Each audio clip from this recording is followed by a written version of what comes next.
Hello, everybody. This is Rebecca Johnson of Supergirl Radio. I'm waiting on Morgan to show up. So we'll give her a few minutes before we officially get started for this week's episode of Supergirl Radio, where we are going to be talking about the episode Phantom Menaces, which was the third episode of season 6, the final season. So we'll get started here in a little bit. But until Morgan's here, I thought I could do a little show and tell while I vamp, because I ordered with Zack Snyder's Justice League. I forget what the company was. I'll give them a shout out in the video description later when I remember it. But you were able to order a meal, sort of like a Blue Apron kind of a thing, and get a mother box meal. So I thought I would show you guys some of the things that came in it in case you were interested in it. It came like a month late, but I think they were probably backlogged or something. So here's my mother box. If you can see it, it's ginormous, and it's very, very cool. Looks just like a mother box. Oh, I didn't even see the bottom earlier. It says JL hashtag the Snyder Cut. So that's pretty cool. So that's the bottom. And then the top here is it comes up. Where does the top come up? Yeah, okay. So it comes up, and it's just a box. It's just a mother box. But it's got some cool stuff in here, some of which I've already consumed because there were chocolates, and anytime there are chocolates, I immediately am going to eat the chocolates. There were some Batman chocolates, and I was like, yep, these are going first. So I tried to keep some things just for, keepsake collectible things, but probably once you open them, they're probably not worth much, but I figured I'd just keep them anyway.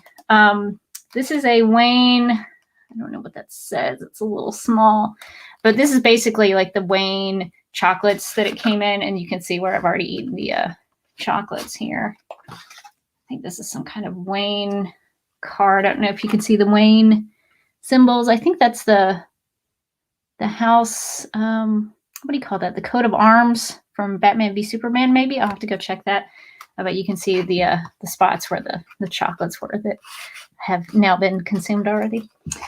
So there are my Batman chocolates.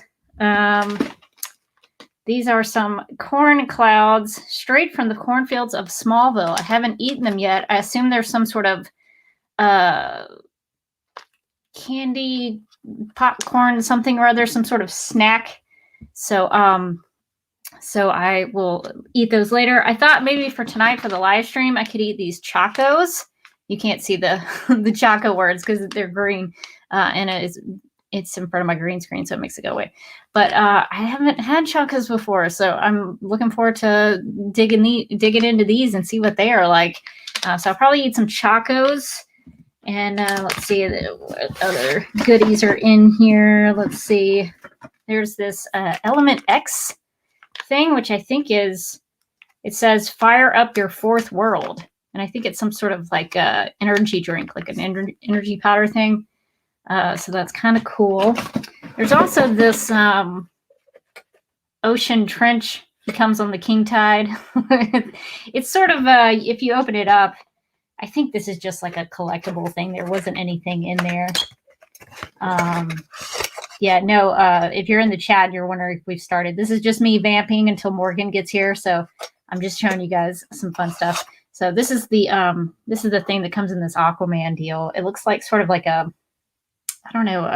tuna can maybe. I tried to open it, and I probably shouldn't have because I almost broke it, and there was nothing in it. So I think it's just for show. But I thought that was pretty cool. It's a neat little Aquaman thing. There was let's see, the ancient Themysciran fire. These were connected to marshmallows. So this is pretty cool. It says it's courtesy of Miss Diana Prince, and it has a thing on the back, instructions to do the augmented virtual reality. Wonderlandathome.com. That's who I ordered this from. So everybody pretty much got represented in the box. I want to say the Element X thing connected to Cyborg. Maybe there might be some little cyborgy things. And this might be my favorite thing. I thought it was just like a little, maybe a dipping sauce bowl. And then I turned it around, and it's got the Superman black Black Suit S-Shield. I was so excited about that. So this is a really cool box. It was not cheap, but I figured, this is probably not going to happen very often. So I went ahead and got it. And it also came with, where is it? That I thought I would also drink tonight. Jitters coffee. It says coffee in a flash. I don't know if you can see that. So since this is from Jitters, I'm going to give it a shot, see how it goes. It's probably just some kind of energy drink. I probably won't sleep at all later, but that's fine. It's going to be good to try it. So, so yeah, did Christmas come early? It did for me. So that's a kind of a little bit of my box. So I'll try to eat some Chacos and drink some Jitters coffee while we are live streaming. I thought I would just hop on here and take some questions and see if there's anything anybody's talking about. Claudia asked, did I get my hair cut? Yes, a couple of weeks ago. It was just every now and then. I know it's gotten too long. It's got to go. So it had to happen. So I appreciate you noticing. Hopefully that means it's a good haircut. I don't know. But it's definitely cut for the summer, so it's not as hot. So yes, that is an explanation of my haircut. Amber asks, how did the Batman chocolates taste? They were actually really good. They were like a caramel chocolate, so they're kind of gooey. It was hard to get them out of that box because they were sort of like really gooey, but they were really, really good. Can you still order it? I don't know. Go to wonderlandathome.com. See if you can still order it and let us know. But that is a mother box Wonderland at Home thing that came with Zack Snyder's Justice League. It also had some things for like, it's kind of like Blue Apron or, HelloFresh or any of those kinds of boxes that you can get where you can make a meal. They had hamburger stuff and things in there. They also came with some beer cans, but they weren't really like, I don't think they were DC related. So I think they just threw some beers in there. But yeah, so that was pretty cool. I saw some people on Twitter posting about it, and I was like, oh, I wonder if mine's coming. And it finally did. It came a little late. I was hoping maybe to order it while I watched Zack Snyder's Justice League for the first time, but that's fine. I already stuffed my face during that. So that was fun. Let's see. Kenny asks, do you think this episode of Supergirl season 6 was better than last week's? To me, much better. We'll talk about that. I think it was better. I have to say, I'm not crazy about the season so far. It's not like I'm not really excited about much that's going on, and that'll be something that we'll talk about. But I think it was better the second time around I watched it. So I usually watch it while I live tweet, and then I will watch it while I do notes. And then if I get another chance before we podcast, I'll try to watch it again just for watching it all the way through, not having to write things down or write them down, type them out, and things like that. So I'll usually try to watch it about 2 to 3 times. And it's always such a good idea that we don't podcast like right after the episode finishes. Because sometimes I need a couple of days to simmer. I need a couple of days to kind of get out my thoughts and feelings on it. So we'll talk about this week's episode and what we thought about it in terms of the rest of the episodes. Let's see. Ollie asks, when will the mid-season episode air? I think so. Next week is episode 4. Let me check it out. Let me see. I'll try to find our schedule, our recording schedule. Try to figure out where that season 6, episode 7 is sometime in May. So Supergirl season 6, episode 7 airs on May 11th. So I think that is the mid part of the season, whatever that means. And then who knows when it will be coming back. So it's anybody's guess. Okay, I think I see Morgan here. Morgan, are you there? You ready to go? Oh, I'm good. Okay, I was like, I'm here. Right. Okay. All right. Let me see. Is there any other questions before we get started?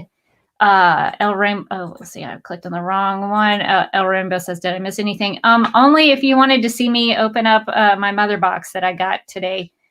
You can go back and watch it if you want to from the very beginning.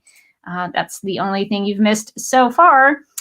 And I think those are the only questions and things. So, Morgan, if you're ready, we can go ahead and officially get started.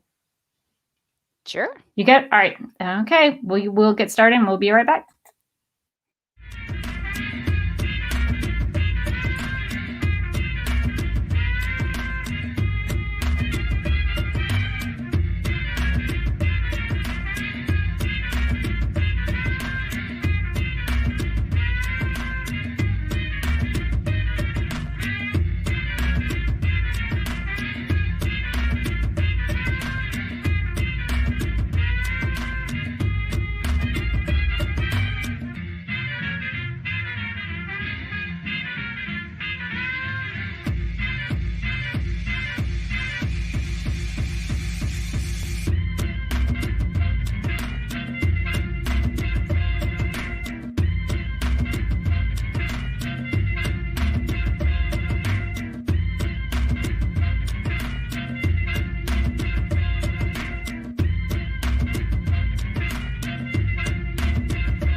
Hi, I'm Elizabeth Noyce, and you're listening to Supergirl Radio.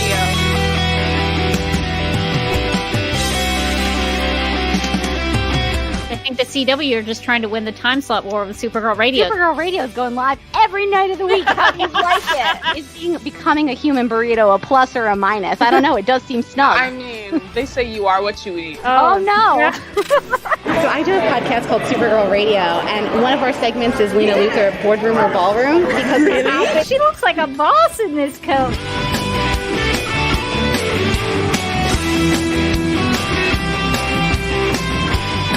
Is Nasty Luthor like a different Luthor?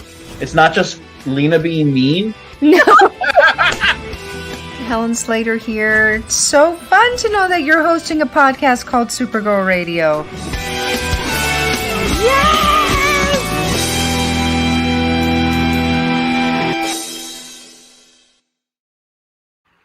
Welcome to Supergirl Radio, your source for all things related to the CW Supergirl TV series and the character of Kara Zor-El. My name is Rebecca Johnson. I'm Morgan Glennon. And for this episode of the podcast, we are live and wired to discuss and review the Supergirl Season 6 episode titled Phantom Menaces. It was not called Phantoms of the Opera or whatever that we thought initially. Spoiler TV, as I suspected, but probably got some things wrong. So did us wrong. Here I was expecting an opera, some fancy dresses. I got none of that. So a little bit of a letdown because there was no singing. There were no there were masks though. There were some masks and some scary things that happened, but there was no nobody swinging on a chandelier. So that was a bit of a bummer. But other than that, there were some phantoms. They did deliver on the phantoms, but no Star Wars references, which I'm now thinking that's strange. If you're going to call something Phantom Menaces, why not have a little Anakin Skywalker dig? They had a Star Trek reference. I was about to say, didn't they reference Star Trek? That's the wrong one, guys. That's weird. That's knocking it down a couple of points on my scale, and it wasn't really high to begin with. But we will get to that. But before we get into the discussion, we actually have some things that we need to talk about in terms of going back to last week, what we talked about with the Alex and Kelly stuff. We have a little bit of an update, so we need to get to the news. All right. According to TheWrap.com, Supergirl showrunners Jessica Queller and Robert Rovner have an explanation for why there was no scene of Alex telling Kelly that Kara is Supergirl. Most of it came down to simply knowing that Kelly would genuinely be fine with the news.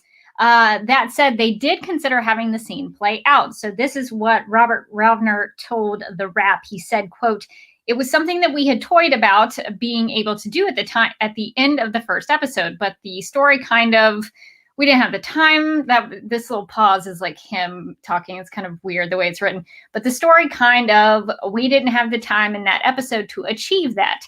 Because Kelly was fine with the news, we felt that we could integrate it into the story and that their relationship, it was something that Kelly was going to be very supportive of and helping Alex cope with this.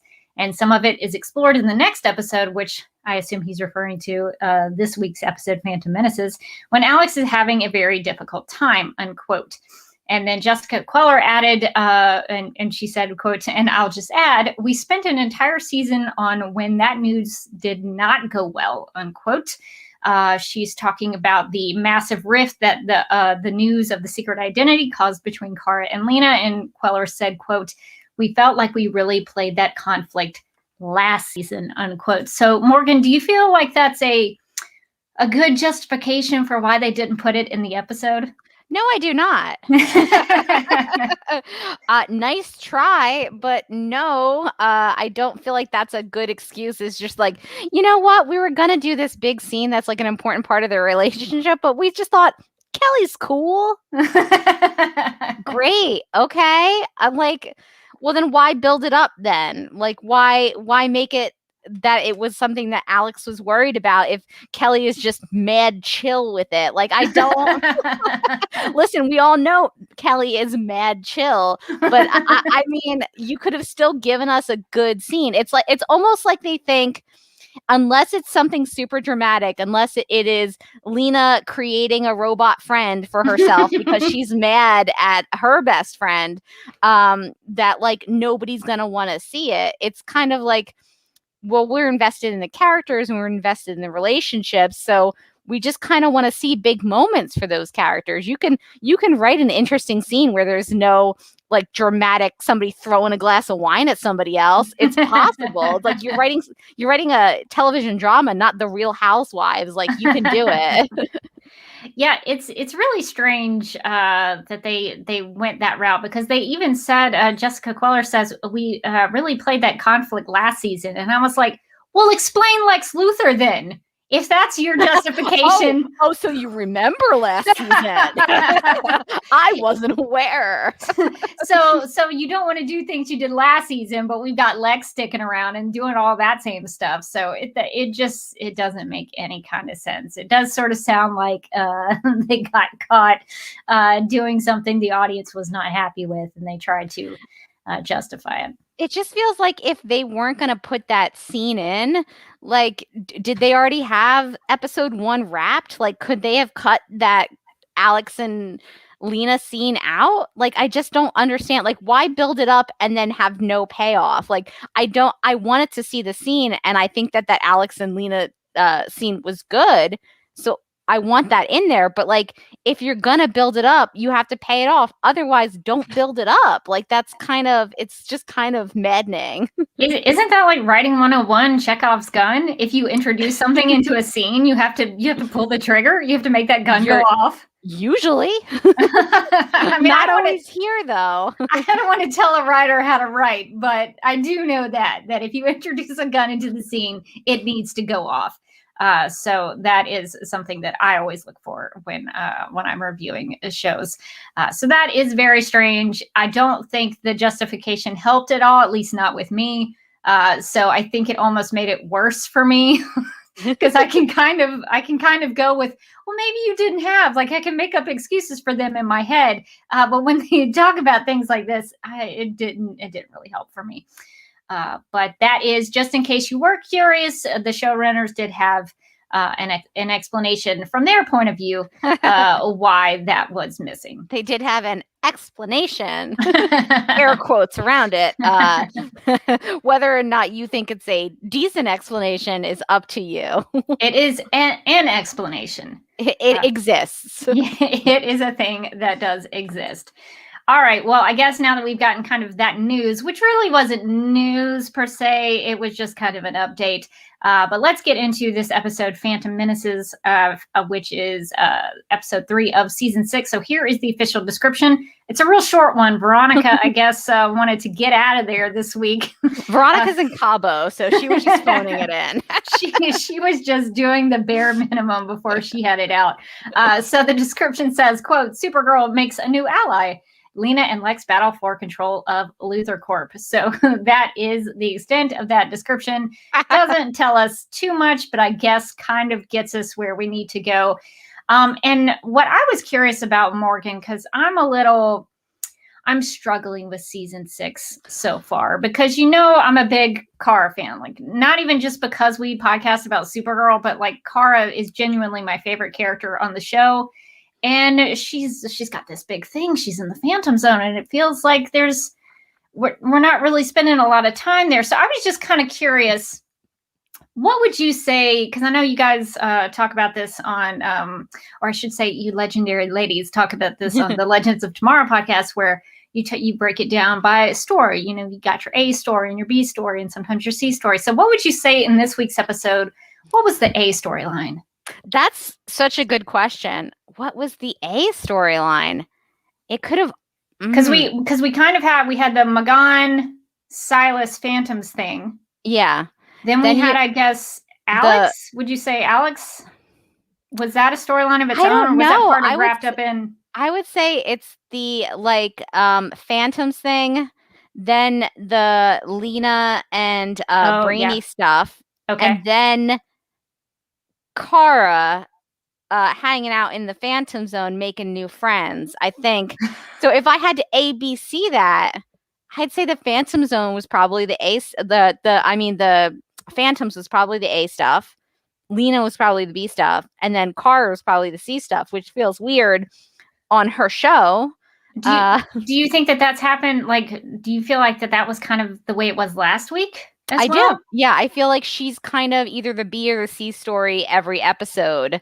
And they keep like introducing new elements to her in the Phantom Zone. So now she's like made a new friend, Nixie. I'm not even going to pretend to pronounce her name. I was trying to practice it earlier because I wrote it down. So it's NYXLYGSPTLNZ. Nixligs Piddlins.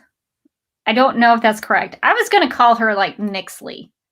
Or Nixie, I guess, maybe for short. I don't. So I'm going to keep practicing it before, so I can really get it right. But I just got around to being able to almost say Ms. Oh God, I thought I had it.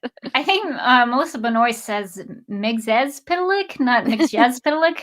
I think she says it a little bit differently. But yeah, so you can just call it. I think Mixie and Nixie. We'll probably go with that. That's easy to say. I think that's probably for the best. So I guess I have a little bit of frustration, and we'll get into it when we talk about the Phantom Zone stuff. But I'm struggling a little bit with this season because I know that there's probably some of this that is related to Melissa's maternity leave, and maybe they were kind of forced into it. I think the only reason she ended up in the Phantom Zone to begin with was the maternity leave. So I don't know. So I'm trying to kind of get over myself a little bit with that. But it was frustrating for me because after the episode aired, everybody was talking about Lena and Brainy. Everybody was talking about that. And I was just like, we're 3 episodes into season 6, and I don't feel like anybody gives a crap about Kara. And that I know this is like over dramatic. It doesn't feel like she's doing much in the story, though. Like she's in the Phantom Zone, which could be a really exciting, cool story, but it feels like they just kind of shoved her into a corner and be like, okay, like just bide your time over there. Go meet your dad, but don't have any emotional reaction to that. Yeah, I feel like I'm over dramatic about it, but it's just okay. So I guess let's get into it. So you mentioned Zor-El. It was funny. I had to go back and do some research about some things because I mentioned in the episode at the very end, Kara says that her mother built the Phantom Zone. And I was like, I'm sorry, what? when did we know that Allura built the Phantom Zone? Yeah, I mean, I knew that she was sending people to the Phantom Zone. She could sentence people to the Phantom Zone, but she built it herself. Man, she was a real talent, right? Like, what couldn't she do? the Arrowverse wiki, and I trust them with my whole life, describes the Phantom Zone as, quote, a region of space in which time stands still and from which almost nothing escapes, unquote. So really, if that is true, Allura, wow, great job. Really did a bang up job. Now, she was connected to Fort Roz. We did know that, but I was like, she built the Phantom Zone. What the heck? The Phantom just by herself, just like DIY'd it. I guess. So I had to go back, and so I went back to season 3 a little bit to watch some of those, like the end of season 3 episodes with Allura, and I have to tell you, it's a different feel. It's a different show. Like, it's almost the same situation. Kara goes to another planet. She reconnects with a parent. But that feels like Kara's story. She goes in there. She's meeting Allura. She tells Allura about her life. She has conversations with Allura about Mon-El and about her childhood growing up. And Thara, her best friend from childhood, comes in, and it's all about, reconnecting with Thara, her best friend. Well, what's funny is, like, I remember back when we were watching those episodes, and we liked them, but we were a little critical, like, oh, she's back on Argo, but like the Mon-El, like, sort of romantic storyline is taken up so much, and like I would just kill to have that kind of focus on her. Because at least with that, even though I was like, oh, he's hitting on this chick while he's married. Even though, like, bro, you're married. Yes. Even though I was really upset about all of that, it was still Kara's story. It was still Kara kind of dealing with the ramifications of her feelings for Mon-El. And so that felt like Kara's story. So it's strange to me to have this almost near identical situation where she goes to another place, reconnects with who she thought was a dead parent, and it just doesn't feel like that. It doesn't feel like she didn't spend much of any time with Zor-El. She didn't tell him about her life. They didn't have any kind of emotional reaction to it, and now she gets injured, and he's been kidnapped now, and so now she doesn't even have a chance to spend time with her father. It's like, and what? Like, so that is not the performance, and that is not the amount of time that they have Melissa, right? That's the writing. They could have, in the amount of time that they had her in the Phantom Zone, just like creeping behind a phantom, trying to jump through the Phantom Zone doggy door. Right. They could have had her have like a heart-to-heart scene with her father. They had Melissa and they had Jason Behr, looking good, by the way, and they could have still looking good, still got it, Jason. And they could have had them have like a nice emotional scene, and yet I feel like there was more emotion in this episode about her father when she's talking to Nixie. No, I felt more emotion about Nixie and her father. Yes, that's true. This was not a story about Kara and her father. It was about the fifth dimensional imp that we just met this week and her father. Kara's like, waiting for Kara's like, also, I have a father. And Nixie's like, no one cares. I was sort of waiting for them to pull a little bit more of a thread. They did have a little bit of a contrast where Kara says something about Zor-El, and Nixie was like, oh yeah, but let me tell you this intricate story of how my father banished me because he didn't want me to usurp his power. And there was this like whole story about her being royalty. And I don't know. I think it is the writing, because they have chances to do things and they're not taking them. And I do blame the show and the writers, but I almost don't blame them, because the comics had been doing this. In Rebirth, they did that a lot. They were like, Supergirl is not interesting enough. Let's make up Gandello. Let's bring in Zender. Let's bring in the Omega Men. Let's bring all these characters in. Who cares about what Kara's up to? And then they had this whole like 2-issue series called Kara Zor-El Superwoman. Guess who that wasn't about? Kara Zor-El Superwoman. So it's just like, I don't know. It just seems like a lot of these writers don't want to tell Supergirl stories, and it's getting, I think it's been building up over time, and it's starting to really get down. It's really getting to me, and I'm trying to get over it, because there were some good performances and some good things that happened. Like, I even liked the POV shot of Kara trying to grab onto that Phantom. It was kind of a cool shot to see her get on. But I think what they're doing with the Phantom Zone visually is kind of interesting with the racked out focus and sort of the soft focus and the way it looks disorienting. Like, I like that. But I just wish that the time with Kara was Kara time. Because I find myself, I don't know about you, Morgan, you can feel free to disagree, but I'm really not interested in anything else but the Phantom Zone. Like, that's every time they cut away from the Phantom Zone, I'm like, no, but that's the stuff that is actually interesting to me. I don't care about literally anything else. So I did care about the other stories in this episode. And like, I would say if I had to rank all the season six episodes so far, this one was probably the best of the season. Now, I'm not trying to be too negative on the season. It's not saying a lot. Like, I thought this was a very like middle of the road episode. It did not blow my socks off, but the last two have been very strange. So I was like, okay, all right. People are having emotions and talking to each other. There's some action. There's some, breaking things. Kara is having some kind of storyline, even though it does feel like it's more about the guest star. Yeah, I mean, that to be fair, there were some good acting moments. The Lena Brainy scene where I said Brainy had a little bit of a temper tantrum. I still stand by that statement. I laughed. I was like, oh my God, Brainy's having a tantrum. I like that Brainy is like, I don't know how, like, what are emotions? And so he's just kind of going back to basics. He's like, I'm mad. Well, it's just, I guess my problem with a lot of this, because we can talk about, we can, I guess, kind of move from the Phantom Zone into that. Because really, we met Nixley. We found out she still has her powers conveniently. And we know that Zor-El has been kidnapped. So I guess they're on a mission to go find him. Yeah. So I did have a couple of questions about the Nixley stuff. One, she never thought to use that crystal ball to like conk out her bracelet before she met Kara. Like, she apparently knew that she could use a little bit of that magic in the crystal ball. And it wasn't until Kara like took a nap that she was like, huh. I think that the insinuation is that it wasn't until Kara encouraged her that she could use the powers. That she actually, Supergirl believed in her. And so I think that's what enabled her to finally use her powers. So okay, I buy that. Because I was like, really?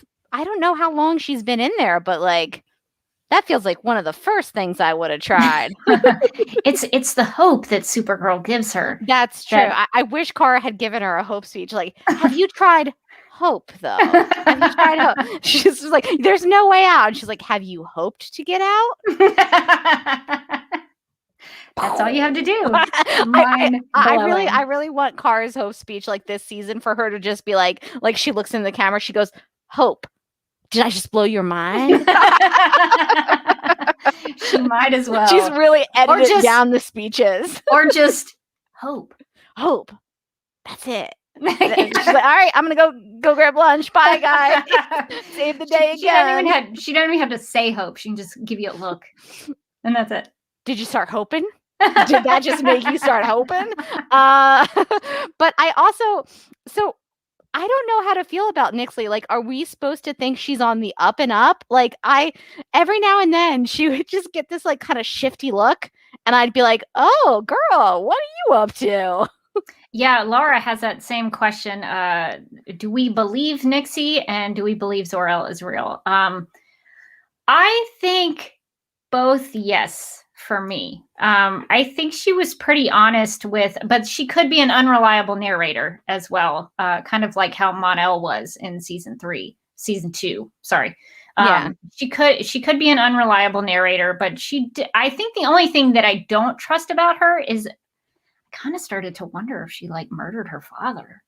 Oh, so what I think, this is my prediction, and I'm probably going to be wrong because I usually am, but I think that they're going to get out of the Phantom Zone, and then Kara's going to be like, meet my new friend Nixley, she's great, and Nixley's going to be like, finally I'm free, and like she's going to be like one of the villains moving forward, and then it's going to be like, ooh, I probably shouldn't have let her out of the Phantom Zone. That's my bad, you guys. I think that's very possible. Instead of letting out a phantom, they let out an imp with bad intentions, and then maybe that's why Mixie comes back and he's gotta stop her, and he's maybe the only one who could do it. I could see that, and then it would also kind of tie to a Kara storyline because it could tie to the idea of like Kara trusts people maybe a little too easily or too soon, and she could kind of question like whether or not she did the right thing or the wrong thing or feel responsible. So I feel like that would like tie into some good Kara storylines, even if she's like the just a villain of the week or something. But I kept on going. I mean, she seems really helpful, but every now and then she's just like, and I'm like, oh yeah. I mean, I was picking up. She did fix Kara's leg. She did find out where Zor-El was. She did give Supergirl all the information to get him back, and she did seem to help a lot. Like Nixley is definitely like a bro in the Phantom Zone. Oh yeah, but I wonder like once they get out of the Phantom Zone and they no longer need to like be in a pack to survive, like does she go like, oh awesome, like I'm back, baby, I'm taking over or something? Like I don't know. I did like that character, I must say. Like even though I wish it was more Kara focused, I did like the introduction of Nixley, and I think that she's going to be an interesting character, and I like that they're playing with kind of the imps and the magic and stuff like that, because I feel like we've gotten a little magic in the past. We had the witches show up, but you can always get some more magic in there. Yeah, I think the actress was awesome. I think she did such a great job. I just sort of resented it a little bit because as soon as even when I heard she was cast, I was like, oh, great, she's helping Kara. I was kind of hoping that Kara would maybe have a little bit more of a proactive role in the Phantom Zone, but it sounds like I don't know. I mean, I guess as a writer, you want her to have someone to talk to, and maybe you want her to have somebody to help her out. But although one could argue she just met her formerly dead father, maybe that's the story. That's a Kara story that maybe you wanna dive into, and they're like, no, Jason Bear's too hot. Drag him away. I think that would have been more enjoyable for me, at least, because then you could get the mystery of how to get out of the Phantom Zone, and then have that bonding between Kara and Zor-El. I would have really enjoyed that. So it does kind of stink that she met her father and he was immediately kidnapped. So that is upsetting. So at least I appreciate you, Morgan, for letting us talk about Kara like she was the A storyline. Because she's always the A storyline in my heart. Even though I don't think that's what that was. So how are you feeling about Zor-El this week? Do you still think he's kind of an imagination, like a hallucination in the Phantom Zone? This week made me question it, because I was like, I don't know, like, would a hallucination get kidnapped? I had to ask myself some hard-hitting questions. That's some group hallucination that everybody thinks he's kidnapped. So I think he's real. I don't think he's like a torment in her imagination. But because do they save him at the end of the episode, right? Or I thought that they got him out, but I can't remember because I watched it like a day ago. Oh gosh, and my memory's Swiss cheese now. Well, the end of the episode mentioned was when Kara mentioned getting out because her mother built the Phantom Zone, and that's right. I think that's maybe where my brain imploded, and so I kind of don't remember what happened to Zor-El actually. What do I have in my notes? Somebody tell us in the chat what Zor-El was up to at the end of the episode. Laura says, I think they rescued him. Okay. They did? Okay. So yeah, Donna confirms it. She said they did save him. So, but they had this whole thing where Nixley says he's been where's the name of that thing? The something lake. What is it called? There's some location where they took him and they had to make like 11 laps around it. The creature had to like swim 11 laps around it, and they had convenient, right? they were Did going to we ever sacrifice him, but it's like, sorry, the creature is doing his laps. He's really serious about his fitness. He's actually really training strict to about be in the this. Phantom Zone Olympics. It's wild. I'm like, I don't remember seeing a creature. Were they Did that ever happen? sacrificing Zor-El to like Michael Phelps? Like, what was happening there? I don't know. I'm gonna have to go back and rewatch that because I guess after they said Allura built the Phantom Zone, I just checked out. I was like, I don't know that that's right. I tried finding that. To be honest, I looked at the Arrowverse wiki. I looked in my Google Docs. I did some checking around with other people, including Ange of Supergirl comic box commentary, and he was like, "I'm sorry, what?" And so I was like, "Oh, Ange doesn't know that either." So I take great comfort in it. If Ange doesn't know it, I feel better about my life. So that is the thing that made me feel better, is that Ange didn't know it either. So yeah. So do you have any other thoughts about the Phantom Zone before we move on to, I guess, the actual A plot of the episode? I am looking forward to the like the prison break Phantom Zone situation with Kara and everybody, where they're trying to get out now. Maybe like Kara's like inking the plans on her body as we speak. It is just so strange. I guess they could justify it as this is post-crisis, and maybe in this iteration of the story, Allura built the Phantom Zone. Yeah, it's the Shadow Lake, and the creature doesn't eat until it laps a lake 11 times.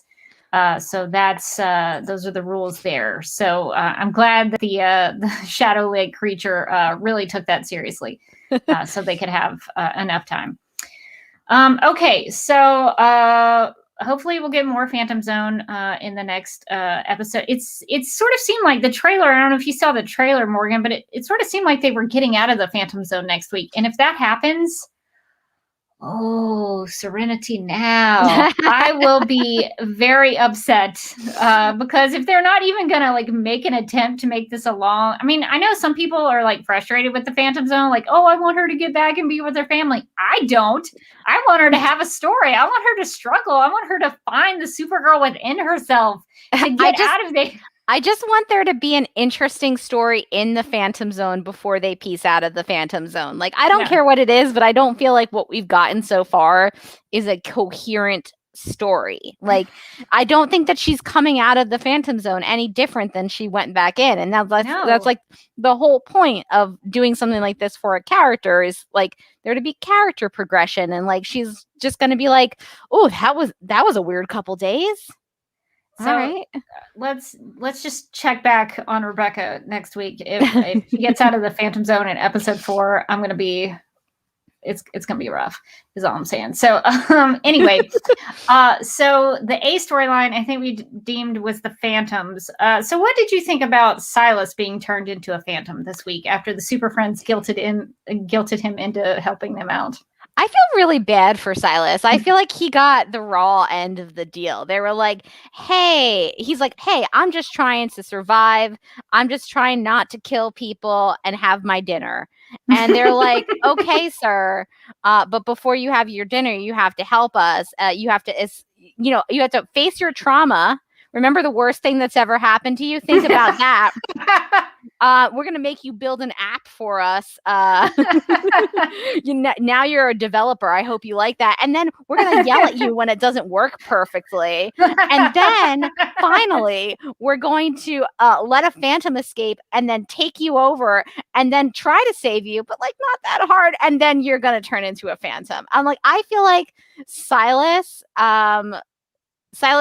if he ever gets back, if he ever does, Silas needs to be calling a lawyer. Like that wasn't right what they did to him. I really think they are crappy human beings for what they've done to him, because he did not ask for any of this, and now he's been turned into this creature that is probably going around all hurting his people. Roommates. I have to say, one of the most depressing lines is, "I have 3 roommates." Like, what is going on with the national city real estate market that like a grown man would have to have 3 roommates? Well, and do they know about his vampiric activities? So in my mind, are they all from Transylvania? Well, no. So in my mind, and feel free to use this headcanon, but in my mind, his roommates are a werewolf and a ghost. Yes. It's being human. Yes. Although there'd have to be one more though. I don't know what The kind second werewolf. He had a girlfriend in that Yes, show. yes. And they get married, and Rebecca cried about it. So yes, no, I like that headcanon. I'm gonna stick with that. The other question I had about Silas being turned into a phantom is, why did that need to happen to Magan too? Because it seemed like the whole thing about Magan being attacked was, or at least it seemed like the episode was trying to make an example out of what would happen if a phantom attacked somebody. What would that look like? What would they do? We already got the example of it with Silas. So why did you also need to have, like, just writing wise, why would you also have to do it with Magan too? It sounds terrible, but I feel like they had to be like, okay, and now it's someone we care about. And it's like, listen, Super Friends are awful people. Silas has been through a lot, okay? Could you respect him? Could you respect his journey? He's so sick of you people. I mean, I did feel something when Magan got attacked. I was very upset about it. And I think it gave Jean like a storyline, kind of a something to tie into, like, everybody kind of dealing with their grief and their trauma in different ways, and like Alex kind of embracing it and just being really depressed, and then John being like, no, we're gonna turn it around. Let's not feel things. Let's just like go forward. And, which was the opposite of last week's advice. So they said last week, be more like a soldier, get into your training. And then this week they were like, no, we're not doing that anymore. And it's like, what?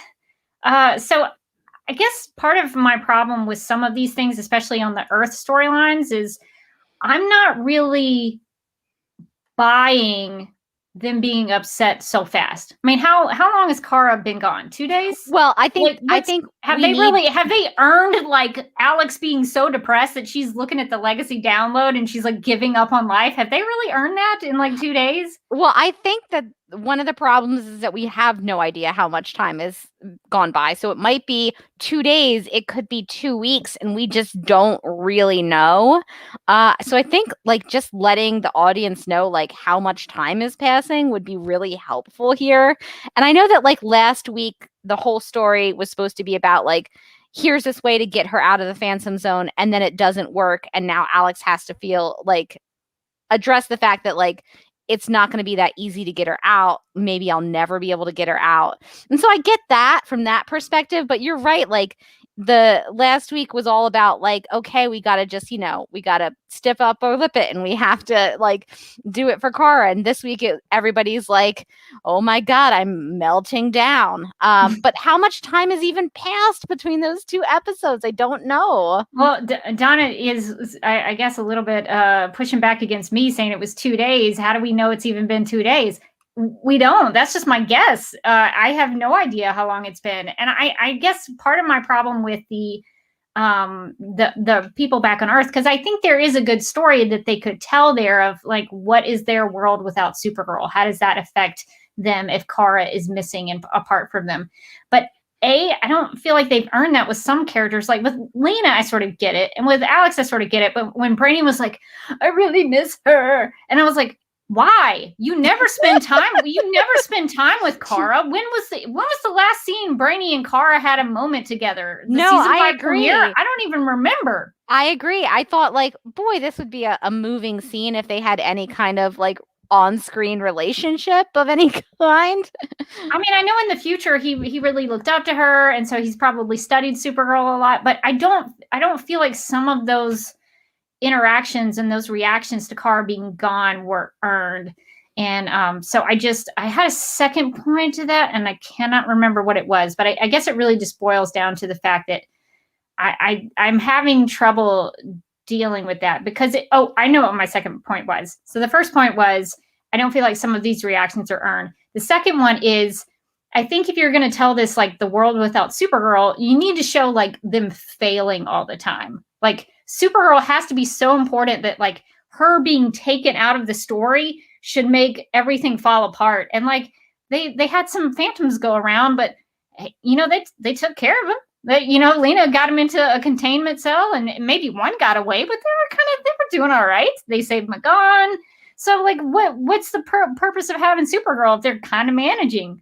So I don't know that I buy that part of it either. I mean, they're kind of managing. They did turn Silas and all of his roommates into phantoms, but there's how much do they care about that, right? Silas is gonna like write a tell-all book if he ever gets out of this. Oh, he should. He absolutely should, and he should call all of them out by name. It should be called like Super Friends, more like Super Enemies, the Silas story. Yes, I'm into it.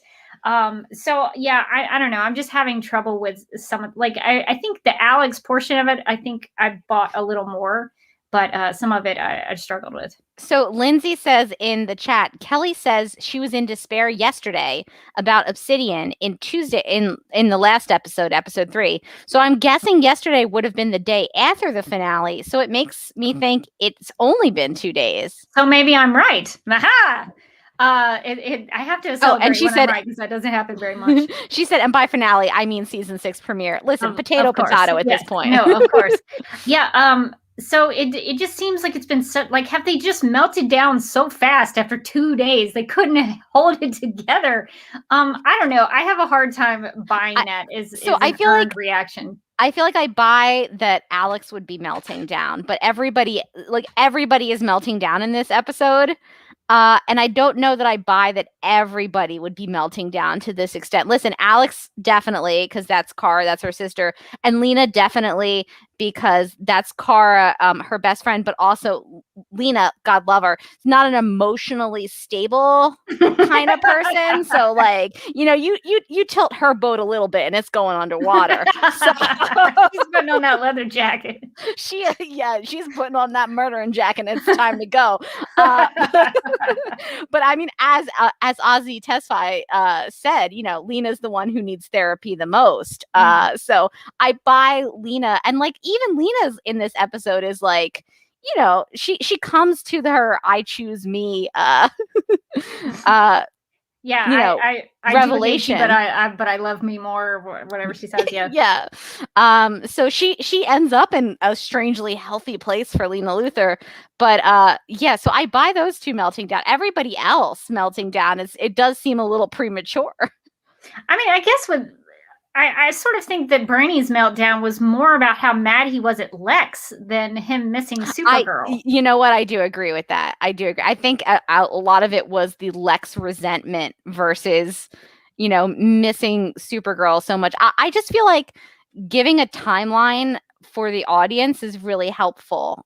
Just, is it 2 days later? Is it 2 weeks later? Is it 2 months later? Like, we just don't know. We don't know. Well, I mean, presumably it's far enough later so that Lex Luthor was arrested and stood trial, got through the trial, and is now trying to take back his company. And yet, so it's been enough time for all that to happen. And yet, we realistically think it could have been 2 days. And so what does that tell you about what is happening on this show? Well, Lex Luthor is promised a speedy trial, right? According to the Constitution. I mean, yeah, like, they're for once they are taking that seriously. They're like, don't worry, sir, you'll be in trial tomorrow. Maybe that's why Lex he had to represent himself. He just couldn't find a lawyer that fast. It's like, I guess I'm just doing this. I guess it's me. Yeah. So I guess I think the idea of what they're doing is good. I just don't know that I'm the way it's going about, because I don't want to say the execution of it, because I really don't like it when people do that, because usually when they say, oh, but it was the problem was the execution, don't know what they're talking about. So I think that the best way for me to put my reaction to these is just to say it doesn't feel earned.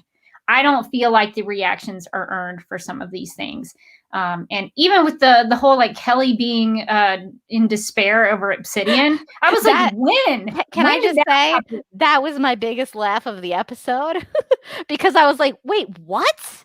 You can't. It's like I just don't. Did they cut that scene too? Or they just had to have been in that Alex Kelly scene they cut. They just committed to cutting all of Kelly's like character arc and motivations. Yeah, that had to have been something that was supposed to be in last week's episode and wasn't. So She's like, as you know, I was in despair about Obsidian. I was like, you were? When? you handle your despair like remarkably well. So it was very, very strange on some of these reactions. I think the idea of it is good. I don't think that I'm seeing it as the storytellers, I think, wanted to play out. So I guess do we have anything else we want to talk about with the Phantoms? I guess we did learn about the Phantoms and what they are. We did, yeah. This was a little different. So I was going to ask you: have you ever seen this interpretation of the Phantoms before, either in live action or in animated or in the comics? This all seemed very new to me, like very new for this show's interpretation. I think it's because they've completely made it up. Is what I think. And somebody can correct me if I'm wrong, but it looks like this explanation is brand new. Yeah, it seemed that way to me too, but I wasn't sure. I'm not like an expert. Well, they say that the Phantoms were originally known as Zulian Malatarian. Had to put the Mal in there because they're bad. They are from a dark planet outside of the Rao system, which I didn't know was a system. I guess they just like naming things after their sun gods. They were forced to flee and were seeking a new planet to repopulate, but their method of populating is to infect the planet's existing inhabitants by turning them into soulless, hive-minded minions. And they were so successful in doing this until the Kryptonians imprisoned them in the Phantom Zone. And in the Phantom Zone, they were unable to multiply, so I guess they just became prison guards, which is a little strange. Like, if they were inside the Phantom Zone to be prisoners, then they just became the guards. How does that work? Yeah, like, I have to say, this whole thing kind of feels like they wanted to do Dementors. They were like, they even had the cold weather when they came in. Right? Did you see that? They were like, listen, it's so cold. It's so cold. Yeah, oh my God, am I cold? Oh, it's so cold. But no, it feels very much like somebody had just watched Prisoner of Azkaban and we're like, what's dope? You know what's dope? Dementors. You know what we should put in the Phantom Zone? What if we get some Dementors? And somebody was like, hi, sorry, just me in the back of the room. Should we have some explanation for why they're Dementors in the Phantom Zone? They're like, yeah, let's just think of something weird. And that's, I feel like, what we got. Like, it doesn't make a ton of sense to me. I think if you think about it too long, it doesn't really hang together. So you just gotta go with it. Did they get cold in the Phantom Zone when they were around the Phantoms? I think so. I feel like they did. I'm gonna have to go back and watch that. But it was, I mean, if they hadn't done like the cold weather with like the ice coming up on the stuff, that is Prisoner of Azkaban. I also thought that it was fairly funny that like when people turned into the Phantoms, they just kind of look like the White Walkers from Game of Thrones. I think the writers in Supergirl have been spending their time doing what most of us have during quarantine, just binging TV shows and movies.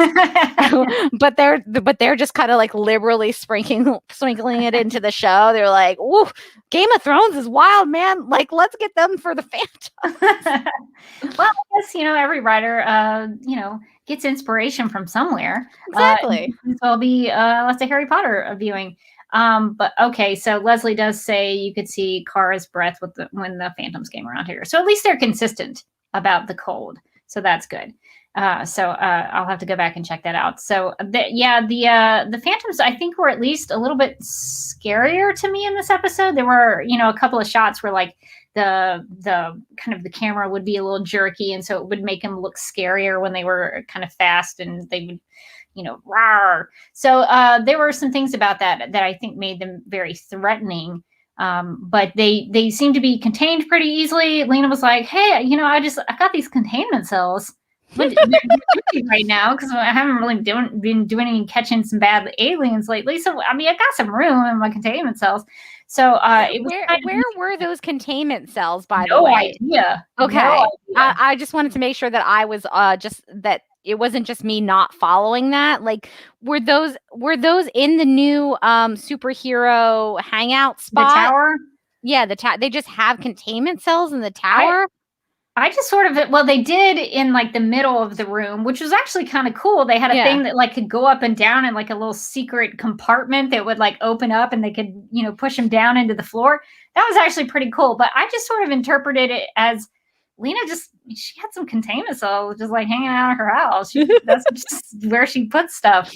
So that's just kind of what I thought. That would be the best, I think. Well, because it did make me question, like, who is bankrolling this new superhero hideout? Do we know? Like, did they ever explain that? Because they have some like pretty swanky stuff in there.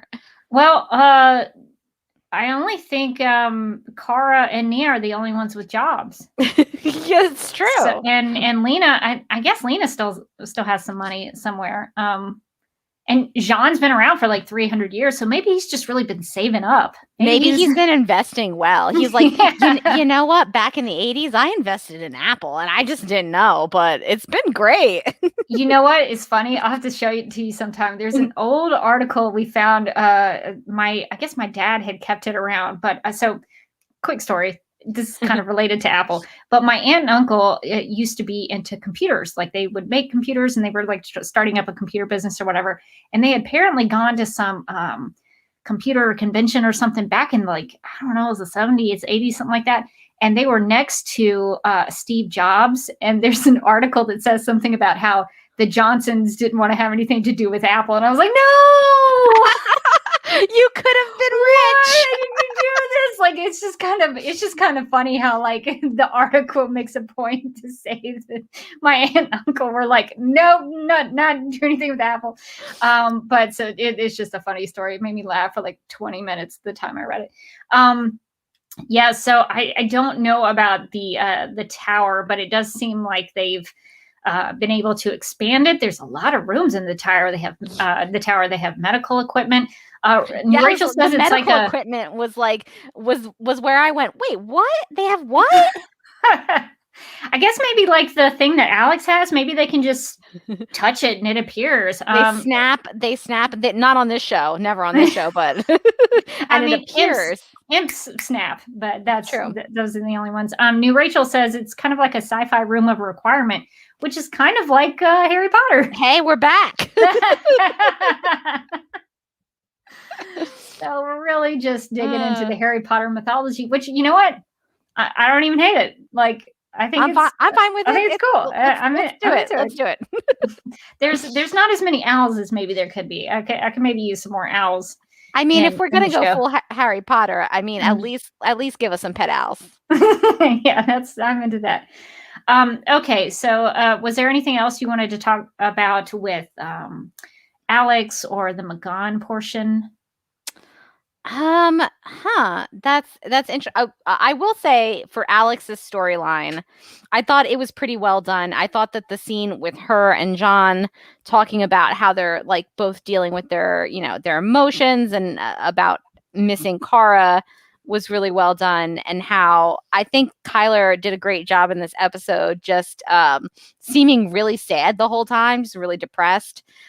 Although it does make me laugh that like on television, when a woman's really depressed, because she's not wearing a lot of makeup. And she's got baggy clothes on, usually, exactly, like sweatpants or something. I was like, oh, Alex is sad because she doesn't have any eye makeup on, and that's how I know for sure. Because they have to distinguish now, because she's got all that eyeshadow on as Sentinel. So when she's Sentinel, she's always happy. You can tell. But yeah, and I thought that scene at the end where she's talking to Kelly and she asks Kelly to move in with her, I thought that scene was good for both Alex and Kelly. I liked Kelly being kind of like, I didn't do anything. Like I tried to help and I couldn't help because she tried to hit the Phantom with that pole, and it immediately froze and hurt her hands. And it's almost like she needs a shield. Almost like, what if she was a guardian? But I thought that was, I saw the direct correlation from the earlier scene to the scene. I'm sad to say, like, this is a thing that I'm now impressed by, but like there was build up, it's not having Kelly go, remember when I was so depressed about Obsidian? And you're like, no, did that happen on this show? And it didn't. and that's why we don't remember it. But at least here, I was like, I remember that scene you're talking about. I watched it with my eyes, and now you're referencing it later. And for Kelly, unfortunately, that is kind of the best character development I can remember in ages for her. So I liked that scene, and I also really liked the scene when Alex asks her to move in with her, and I thought it was really well done and like really well played. It was like one of my favorite scenes of the episode, and I just kept thinking, like, this scene is so good. Why don't they ever want to write Alex and Kelly stories? Like, why is this relationship so underwritten? Like, look at that. Like, this is a good performance. This is a good scene. We could have more of those. Yeah, I thought they did a great job, and I think I've really started to warm up to Ozzy Tesfaye. I think she's really winning me over as an actress. I think she's done a really good job, even though she doesn't get a lot. I think the way she's been able to show the empathy that Kelly has for other people, and I like the idea that there's a character. And I know she's probably not going to just be the human character forever. No, you can't have that. They're going to make her a superhero, which Definitely. if they should, she needs to have some Newsgal Legion members of her team. So she needs a little team of her own. But we'll get there when we get there. Well, I feel like we have that baked in, right? Because the Newsgal Legion could just be all the Catco interns. Yes. Yes, it's right there. It's right like there. bumps into the Catco interns, and they're like all mad about something, and she's like, well, what if you all got together and we all worked as a team? Have you wanted to ever fight for justice? Well, now you can. They start rolling up the magazine. I always imagine them in like little newsboy hats, Yes. but it's like West Side Story, and they're like smacking the magazine into their hand instead of snapping. But I say all that to say, like, I liked the Kelly's ability to be able to help people without having to be a superhero. She could just be a good friend. She could be a good girlfriend. She could be all these things just by listening to people and being there for people. She didn't have to have a shield. She probably needed one because she did hurt her hands. But I thought that was nice that there was a character on the show who actually did something for somebody else and didn't have to have a superpower. That was really nice. But I was also confused about the fact that Kelly wasn't already living there, because like Alex walked in and Kelly was there. I was like, she's not living there, but she's just hanging out at the apartment. Like, I guess funny you say that, because somebody in the chat said Kelly is always there when Alex arrives. I thought she already lived there. Same here. I was confused. I was like, wait, what? I was also kind of surprised. I was like, oh, they're not already living together? And it's funny. I was watching with Mike. I guess we missed that scene. I was watching with Mike, and Mike was like, isn't that a little fast? And I was like, is it? How long have they been dating? And we both stared at each other, and I was like, I don't know. We were like, how long in the timeline of the show have Alex and Kelly been dating? Has it been a year? Is it a couple months? Did they meet yesterday? I don't know. That is a good question. But yeah, so I did think that the scenes that we saw of them this week were good, which is a shame that we didn't see more of them last week. So I did think when I do have problems with the not feeling earned thing, I think the Kelly and Alex stuff, at least for the most part, I feel like that relationship is earned, and those reactions are earned. I agree. Yeah, I wish they would write more for that relationship. But I do feel like yeah, exactly. We've seen sort of the progression of their relationship, even if it's kind of feels like it's a lot of the times on the sidelines. But case in point last week. But if they write good material, like, these actresses can knock it out of the park. Yeah, so I'm always just kind of like, why aren't you giving them anything? They'll do it. Look at them. That's what I think about Melissa Benoist all the time. Rachel points out that William and Lena aren't superheroes either. So this brings me to a point. Andrea was not in this episode. William wasn't in this episode, and Nia wasn't in this episode. And my question is, why, if they're not needed, like, I think Dreamer has a connection to Brainy, and she's a superhero. So I get, like, I'm consistently confused as to why Andrea and William are still around. Yeah, because this is now like is it the second? What did William? All he did last week in last week's episode was watch TV, right? Was that last week? Yeah, he watched TV and he got real mad. He was and this week he was completely absent. Not there at all. No. Presumably, he's supposed to be Kara's love interest when she comes out of the Phantom Zone. I don't buy it. and it just stuck out to me that like these characters, like the show kind of continued on, and I don't know. I guess some of those Catco characters, you kind of had to keep them out of this story, which also brings me. I have a lot of thoughts about this episode, Morgan. I'm very sorry. That's okay. I feel like I'm talking too much. Oh my gosh. And now I may have lost my thought. Oh, I know what it was. I have so many thoughts. I can't keep track of them. But I think maybe also why I'm struggling with some of this stuff with the Phantoms and the stuff on Earth is that nobody's really being affected by it except the Super Friends. And I don't know if that's a COVID thing. Like maybe they can't have like National City Citizen extras around. Oh, maybe. But they could put them all on video screens, like for the trial. But it just seems like, I mean, I guess they showed the hospital being attacked, but it just kind of, I don't know. It felt like to me that everything was happening in the tower and everything else except for the hospital thing was kind of not connected. So I guess that's also kind of why I'm struggling with it. Well, I think that we don't have the sense of like, again, how much time has passed, because if a lot of time has passed, and maybe it has and maybe it hasn't, like have the people of National City noticed that Supergirl's not around?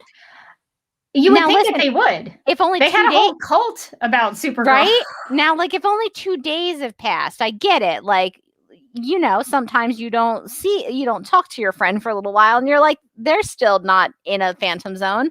But if it's been way longer, which maybe it has, maybe it hasn't, like, hasn't anybody noticed, like, hey, where's Supergirl? Hasn't been Dreamer is doing a lot of the work around here in National City. Doesn't she ever get tired of using her nebulous dream powers to save us all? And how much of that is she actually able to do? She's on some kind of Catco retreat that she couldn't talk her way out of because she actually had to go to work for something. She must have been so mad. She's like, oh, I have to go to work. So yeah, that it is strange that they're not kind of showing like that part of the world without Supergirl. Like, how is it affecting the average? And I guess, I guess that's asking a lot. Like, how many minutes do you actually have in each episode? You can't show everything. But yeah, so and maybe they'll get there. Maybe they'll eventually show like them trying to struggle, because they did say something about how Magan was going to go out on patrol. But I think that would be really interesting if like Magan had to be Supergirl to kind of keep up the act. Speaking of, we have a comment in the chat that says maybe Jean or Magan shapeshifts into Supergirl to keep up appearances. I mean, I would like to see that. I mean, I feel like Jean always does such a terrible job. He's always like, "It's me, Supergirl." Hello, citizens of National City.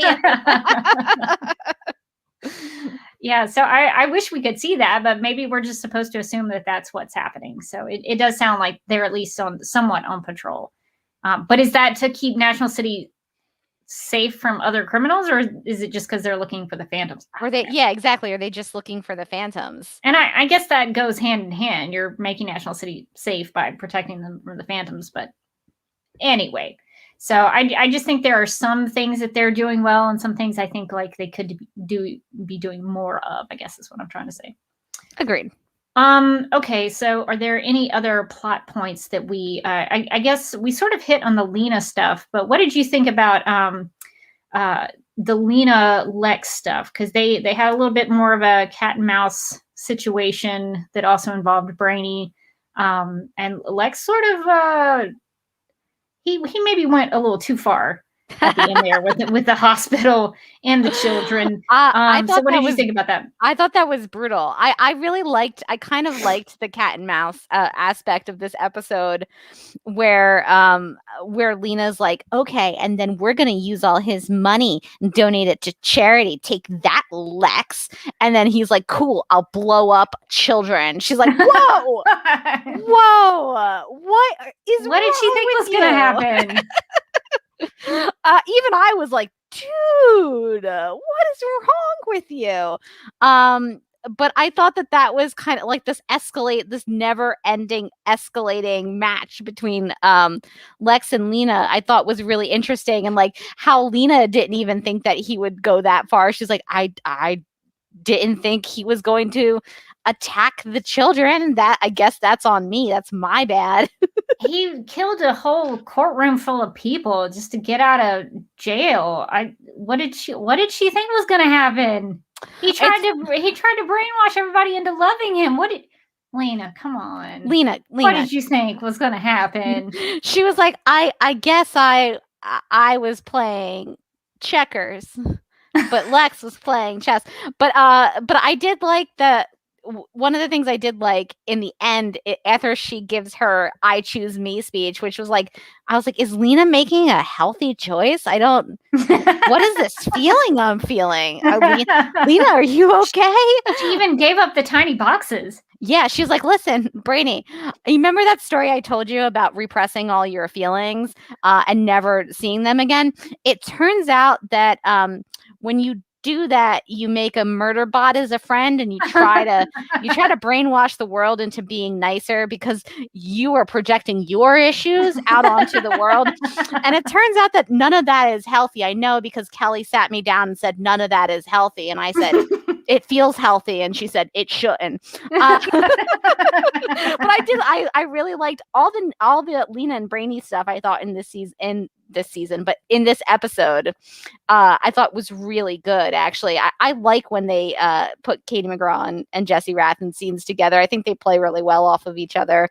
And having her go, listen, you know that advice I gave you? It was bad. It was really bad. And it turns out, like, when you do that, you freak out, and it doesn't go well. And I think, like, paralleling Lena and Brainy in the last couple episodes has been really interesting. These, like, very intelligent people who kind of get into their own heads and like try to push those kind of emotions away, like, oh, I don't need friends, but then like you make one friend and it's like you're way too into that friend. Well, and they also have the parallels of kind of maybe doing some shady things in season 5, and maybe exactly. I feel like they bonded because they were like, oh, you did something shady, I did something shady, shady bros, and then they high-fived. But I do like that, like, Lena, it seems like Lena has turned a corner. Lena got right up to the edge of something last season. She looked down and she went, uh-oh, and then she slowly backed up.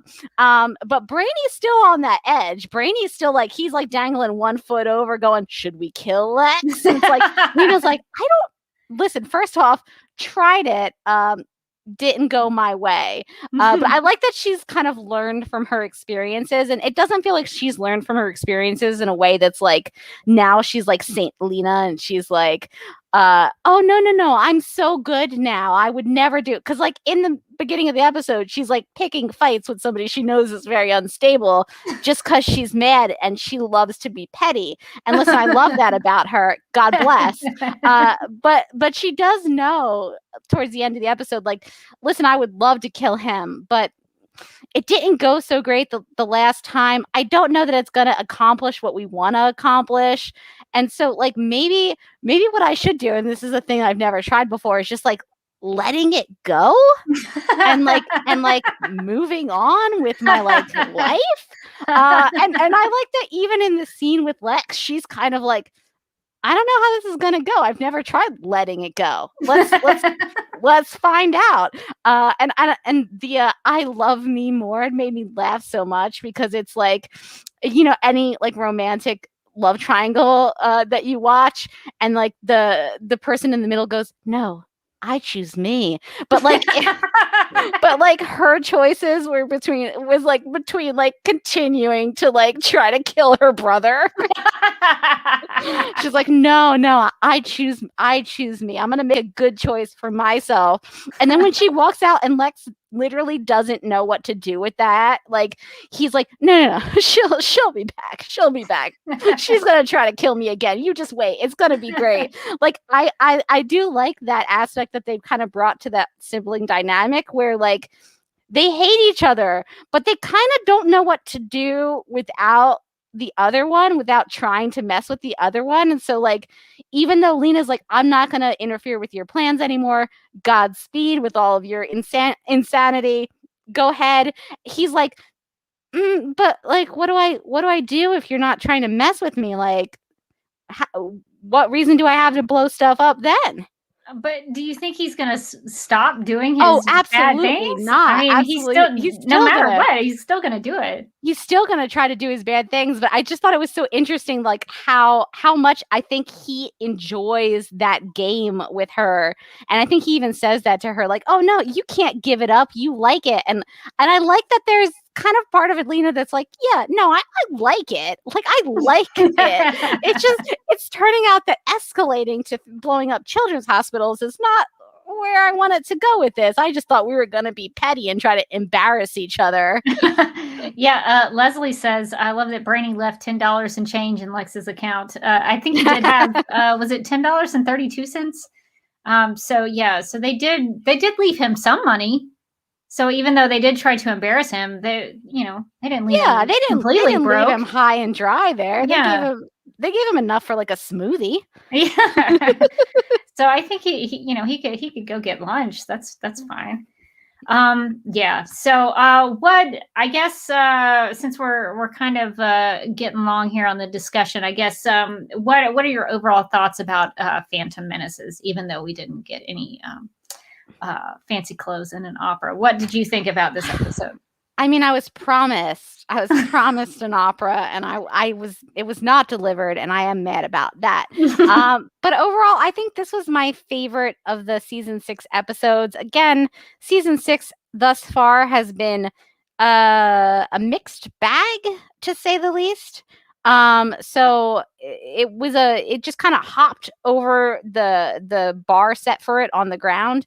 But I did think that there was a lot to like in this episode. I don't know that it all, was the most compelling use of their time, but I'm hoping that the Phantom Zone stuff gets more interesting and more Kara focused. I thought the Lena and Brainy stuff was really good. I wish I knew how long Kara had been gone so that some of these reactions would make sense, but I think that Alex's story at least made sense, and the Alex and Kelly stuff was good, and John's stuff with Megan, was interesting, kind of moved that forward. So I feel like everything kind of connected together. They were kind of talking about emotions and grief and like how to deal and the different ways that people were dealing. The power was only mentioned maybe once. Certainly not. They just have to do it times. They just have to do that one time just to set the stage. I know. It was like, don't forget, the season is about power. But I thought that this was an enjoyable episode. It was my favorite of the season so far. I thought that it was a pretty solid episode. Yeah, I think that this, in all fairness, was probably the best episode they've done this season. But I still find it lacking.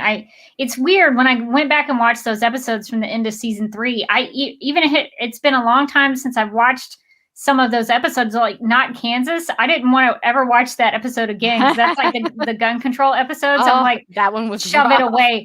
But I watched the gun control stuff. Of course, I skipped. But the Argo stuff was really good. And it just kind of broke my heart a little bit because I was like, I haven't picked this up in a long time. Popped back into these Argo scenes, and I'm so into it. I'm so plugged in. I care so much about what's going on.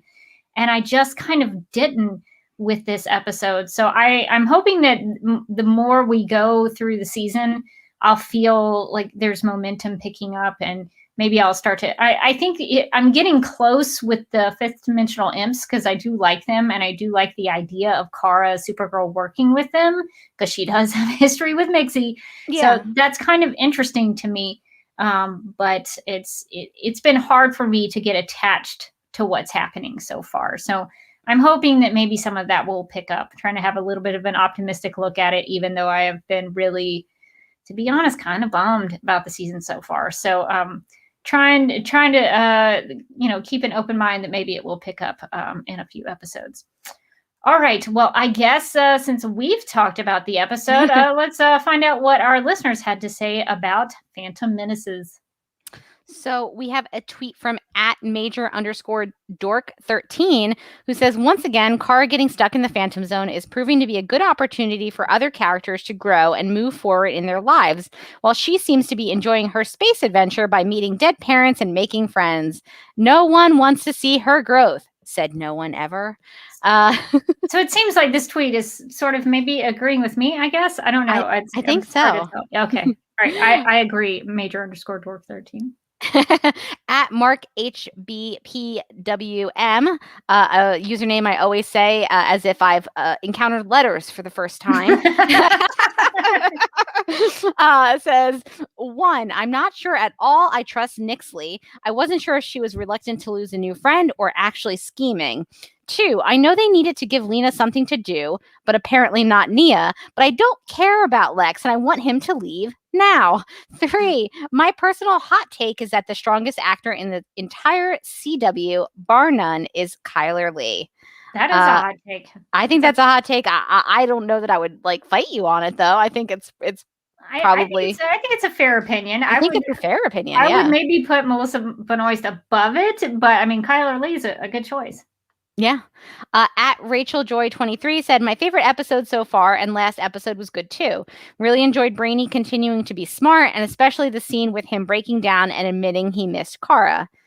@PattyMellow20 said, is Lena poor now? How? I can't imagine that she could be poor because like otherwise, what has she been doing with her money? Like, how bad is she with her money that she could like leave the company and then just be poor?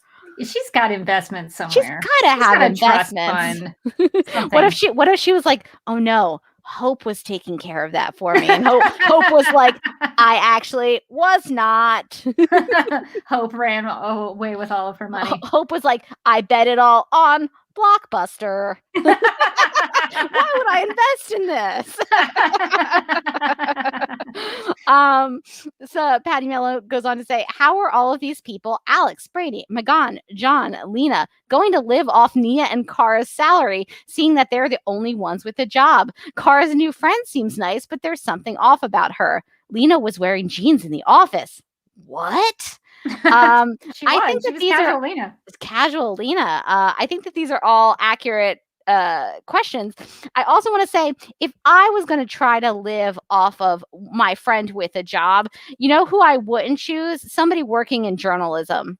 Not known typically for their robust salaries. Like honestly, it's a little unrealistic that Kara has the apartment she has on whatever she's making. So yeah, how do these I want to know, I just want to know the backstory on like what Jean has invested in his time to like be able to just kind of outfit that what's it called, like the watchtower or the tower. The tower. I mean, he's been around for something like 300 years. I'm sure he might have some like gold bars in there. I don't know. Like, did he like encounter pirate ships or something? I don't know. He just pulls out like a gold doubloon and he's like, hold on, I've got the upgrade. But like I just be like Harry Potter when they go to the Green God's Bank. Yes. It all goes back to Harry Potter. When we were watching that scene that's in your background, I was like, where did he get the money for that purple uplighting for the stairs? Like, what is he doing? If you're gonna do it, at least have a little style. Have a little That's flavor true. Electra WWF said the writers remembered Brainy's technopathy this season. Loved his emotional scene with Lena. Would have liked more Kara, but Melissa only started filming in January, so they're using her sparingly. Sweet dancing moments. More of that, please. Are we done with Lex yet? Let's move on. Kyle1 said, this was the best episode this season. A few clunky lines and overwrought performances, but most was great.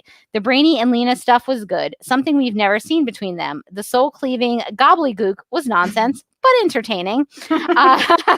I loved ass-kicking Alex, but it's nice to see some doubt and the humanity in her that helps make Kara the person she is. Lex is truly depraved. Katie McGraw continues to be a standout on this show, but I so don't care about Alex and Kelly. I feel like it's just an annoyance for the writers at this point that they have to deal with it here and there. Their last scene was nice, though. Maybe some hope for them. Why does it feel like Nixley isn't going to end up being who she says? Enough Phantom Zone, time to move on. I think there is a point to, I feel like there's an annoyance for the writers at this point. I mean, from what we understand about their choices, that does seem to be correct. I mean, I don't think that's a crazy take, is that the writers don't really care. And like every time that they have to write something, they're like, ugh, because they cut a big scene from them for like, just because they were like, nah, Kelly cool. I also wanted to that tweet mentioned the soul cleaving gobbledygook. I know the show doesn't want to go there, but they talked about the soul, and I thought that really opens up a can of worms if you talk about someone's just in a theological, philosophical sense. Like, how do they have a soul? Where does the soul go? Who put the soul in there? So it's like if you mention that, it kind of, for me anyway, I'm like, you're not going to address any of that. But what is a soul? But I just thought that was interesting that they've acknowledged that, you know, the existence of souls in this universe. Yeah, that there was a lot of like, I was like, are they going to ever? Nope, they're not. They won't. They won't. At Willie Belcher 6 says, don't know, giving up hope, too much drama, which kind of sounds like a very beautiful haiku. It does have a little bit of a, you know, short and sweet, just getting to the point. I'm almost there, Willie Belcher 6. I'm almost, but I like drama, so I can't have too much drama. But I'm at the don't know part of that right now. Yes, I certainly am as well. At am_grout said the wig they had Kara in for her goodbye hologram made her look like a bad Stevie Nicks cosplayer. Yeah, that wiggy wig keeps coming back. It keeps haunting my screen. What if they just kind of like zoomed over and Kara was just like, time, what has become of me? And she just starts spinning around. Oh man, that'd be great. At Yoda 76 547 said, what a great episode. Great acting by the cast. The dancing scenes, chef's kiss, Lena getting finally getting free of Lex. Great action scenes. At DJ Writer said it was the most balanced episode that the show has had in a long while. Great character moments, intense action, and some incredible performances. At Tone_Ring said, how will the burning of a hospital wing affect the National City real estate pricing? And what jobs do the gang actually have to pay for things, especially Lena, who just quit her job?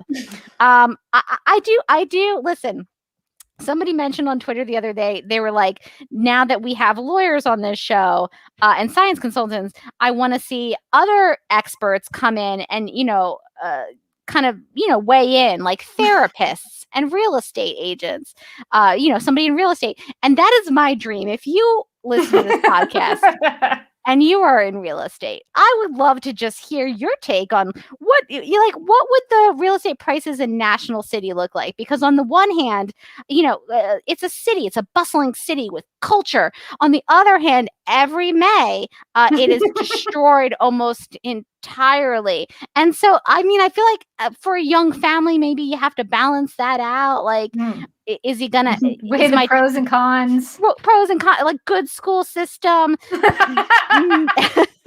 Maybe gonna die around mid-May, or maybe everybody just takes a vacation around mid-May. They're like, we gotta get out of here. Like, schools get out in March. They don't even go to May. They don't even go to May anymore. They're like, please leave the city. I would just love to know what the real estate price is. The market hot there? I don't know. Like, please write in. Well, I assume with all the danger, I would assume it would be the prices would drop.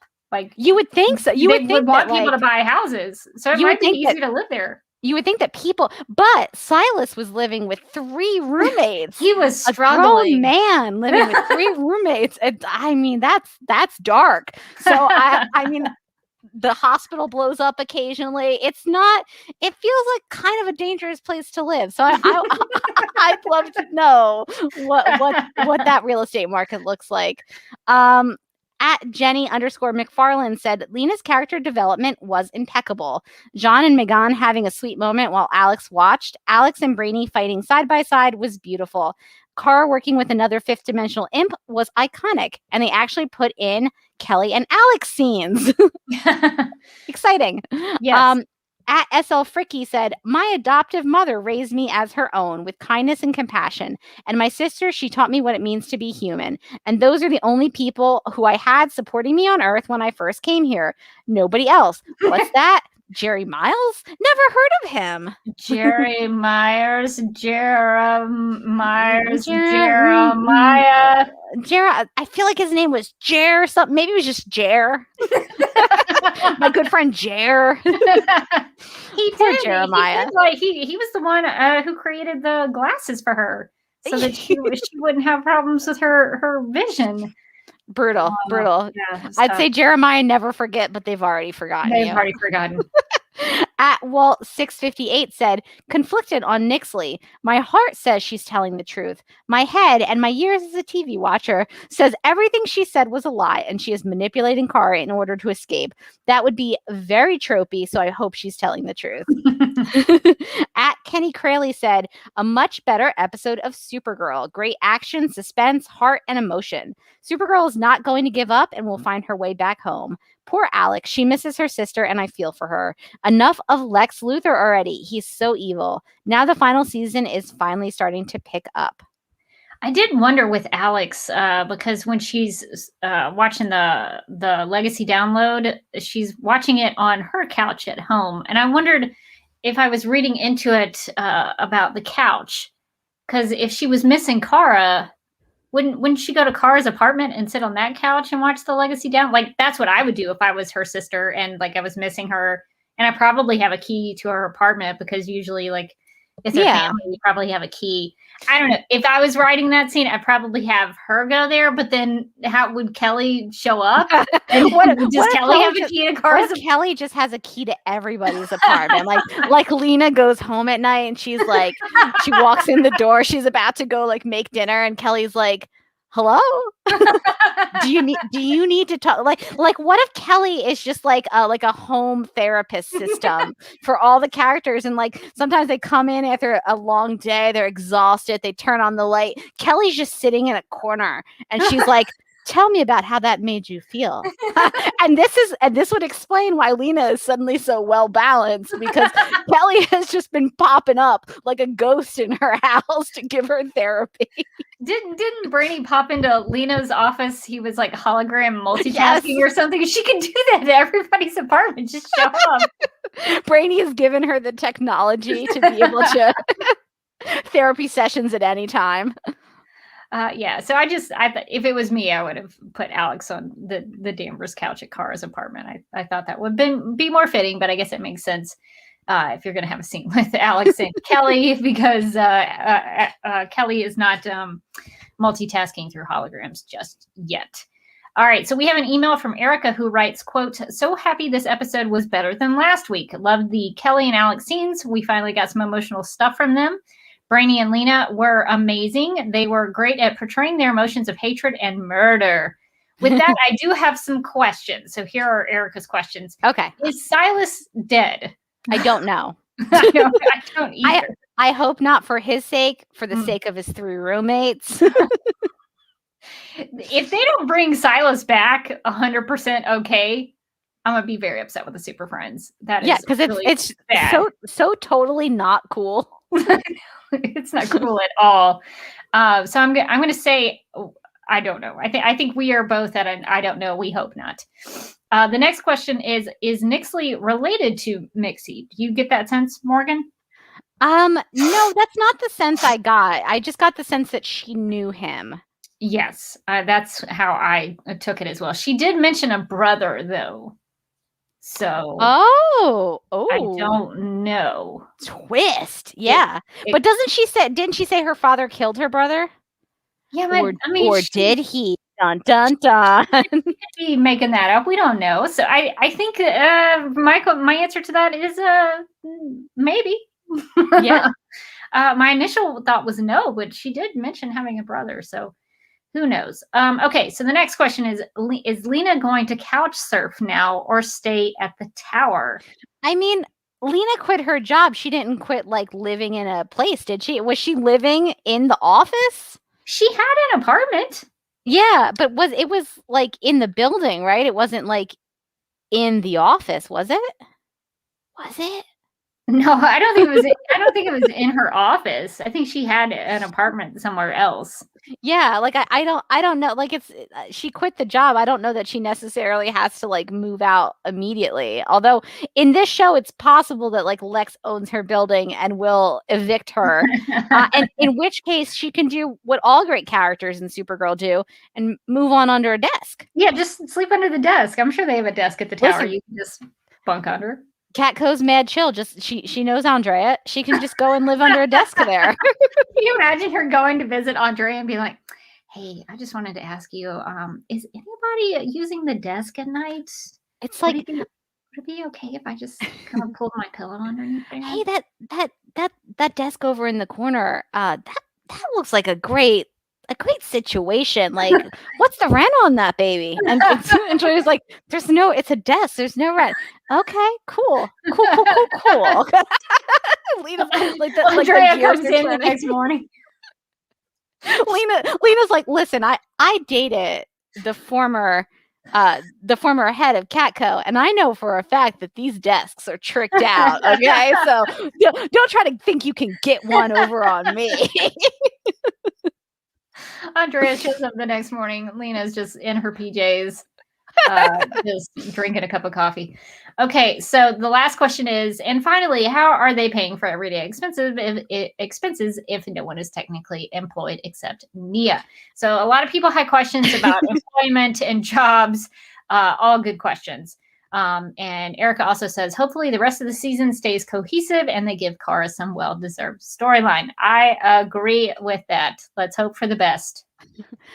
So Miriam wrote in to say, I know the show gets a lot of flack in terms of consistency and dropping plot lines left and right, but can we give the writers a shout out for their commitment to the ridiculous real estate market in National City? How we can. How on earth can P.I. Jean afford that space with what looks like a very deep sub-basement? We've seen the guy take like one case. It's true. He's not making money by being a PI. Yeah.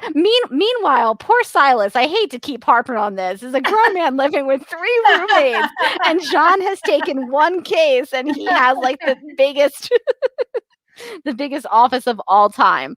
So Miriam goes on to say, did Kara mention that Alora has a back door to the Phantom Zone?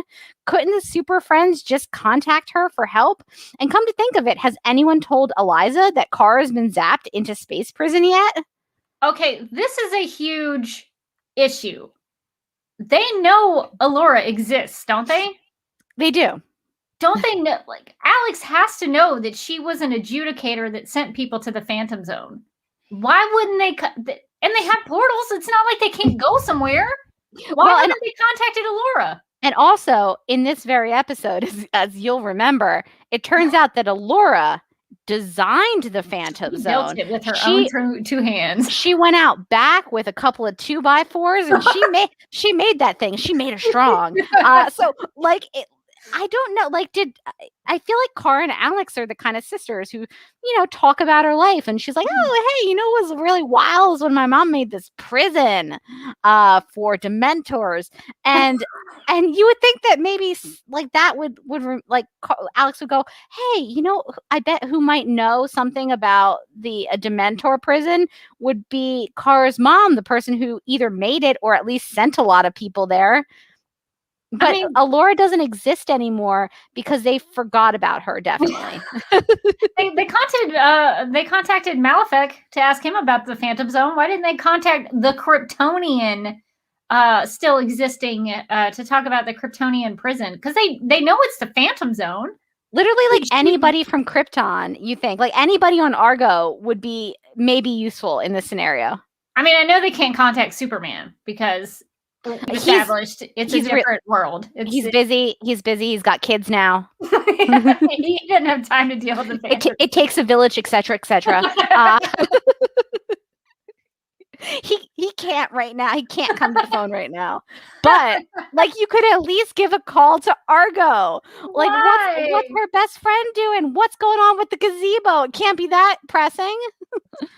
Oh man, that is such a good question. I don't even think the show has thought about the answer to, but that would solve a lot of problems, I think, if they just called Allura. That is a wild. So they should do that. All right. Well, Ryan sent us an email writing, quote, "I was so pleasantly surprised with this episode. It's what I've been waiting for from Supergirl for so long. We had so many good character moments. The writers actually remembered that these are people the audience cares about. From Alex grieving in a similar way that she did for her dad, shutting herself off from the outside world." She did do that. It was short-lived, but she did do that. To Jean throwing it back to how he acted in season 1 when he lost his whole race and becoming a soldier only. To Brainy and Lena referencing their emotions. In tiny boxes, comment. This was a very fulfilling episode. Did the Phantom plot make sense? Not really. But I'll sacrifice that for moments with these characters that I love. And what do we notice about this episode that might let them do this? Well, there were 14 characters in total in the episode. 3 random Phantom Zone people, Kara's dad, Nixley. Ryan spelled it out for Morgan, but I had trouble saying it, so I'm just going to say Nixley. Alex, Kelly, Jean, Magan, Lena, Brainy, Lex's butler, which we haven't talked about him very much, but we should. And Kara, we haven't. He's a star. He really is. Of those, only 6 of those characters are star billing. I think this shows that if the show cut the cast down in size, they could write much better stories. Speaking of Kara, I'm so torn about the Phantom Zone story. I get why it feels jumbled. It was added in after the rest of the episode because they were all filled once Melissa was back from maternity leave. Because of this, they also had to be shorter. But couldn't they have done this without making the plot jump around so much? The show really stepped up its game with the guest stars, too. There are some really great actors. Also, do we notice the snapping? They finally gave it to us just from Nixley and not Snapper Carr. But all in all, I loved the episode, unquote. Actually, snapping is how fifth dimensional imps use their powers. Mixie has done that in his previous appearances. So it's not the first time we've seen snapping, but they did give us a little bit more of it. But I think Ryan makes a really good point about the smaller casts. And I know we've talked about that. If you know, I hate to say it, but if you thin the herd a little bit, you can kind of focus in a little bit more. So and not every character needs to be in every episode. They've already got a really big cast, and it's for the most part a really great cast of characters. So maybe where it makes sense, just don't, one character doesn't show up. There was no reason for, say, William or Andrea to be in this episode, and they weren't, and it made sense for them not to be in it. Yeah, so I think that's a really good point, and hopefully the show will utilize that a little more and just really focus in on the characters and what they're going through. Let's see. Claudia just wanted to chime in about Lex's butler. Lex speaks freely about his bad acts and crimes in front of his butler. The butler needs to stand up and rat Lex out. Yeah, the butler seems to know all of his dirty deeds.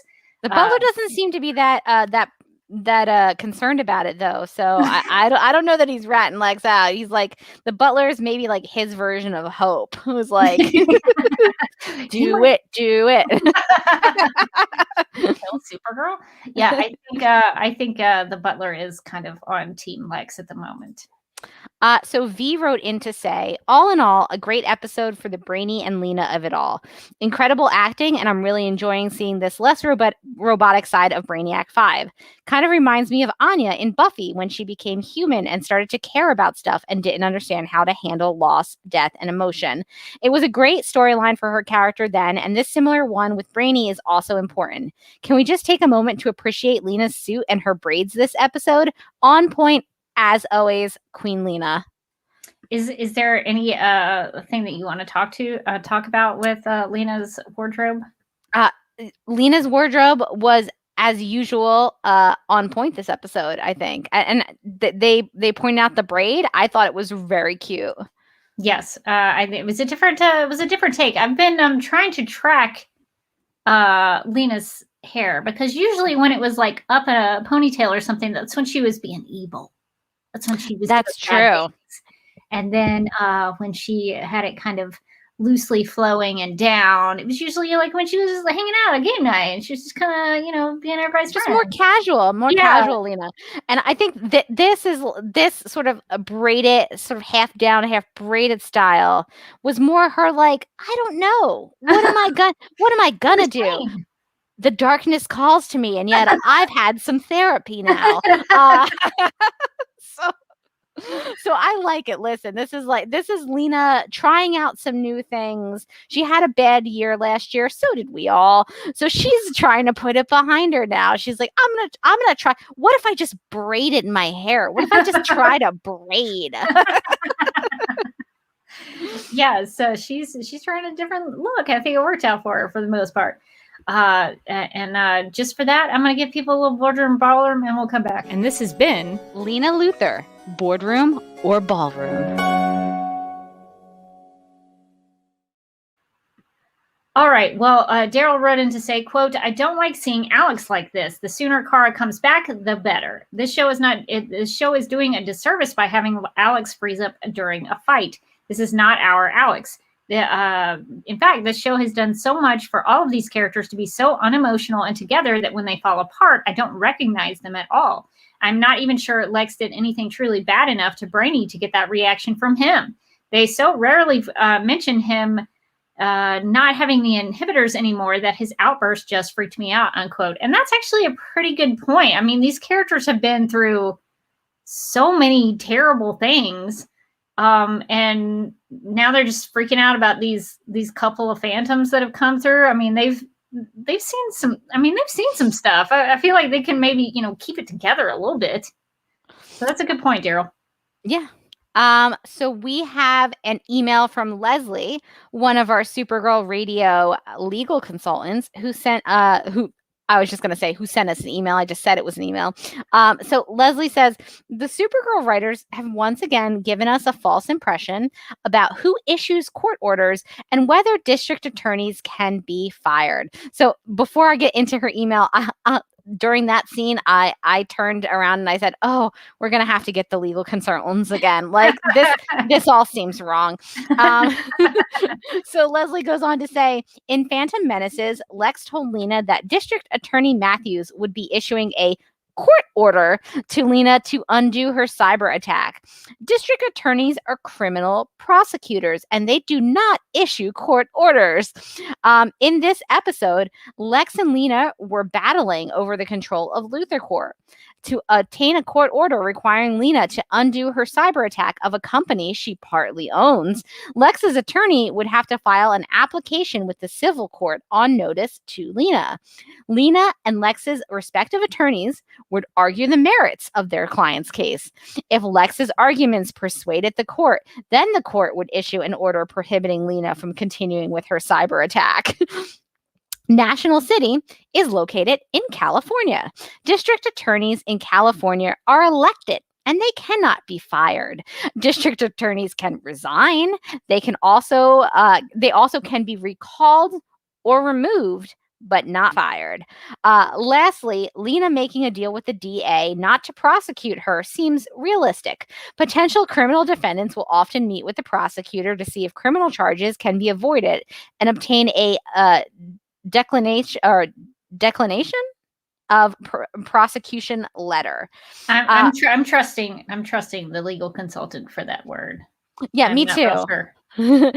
Prosecutors often will drop investigations against people if the prosecutor believes the case is weak or cannot be proved beyond a reasonable doubt to a jury. New District Attorney Matthews may have thought his case against Lena was weak since she merely created the tech and experimented on prisoners who consented to her treatment. I do not believe those prisoners' consents were valid. Unless those prisoners were allowed to consult with an attorney before consenting, they had little choice in the matter, given that they were in prison. Solid points, Leslie. Add it to the district attorney's calculus to forgo prosecuting Lena was the fact that the jury found reasonable doubt in Lex's trial, even though Lex admitted that he had tried to mind control billions of people. Therefore, the likelihood of convicting Lena would be even less likely than convicting Lex.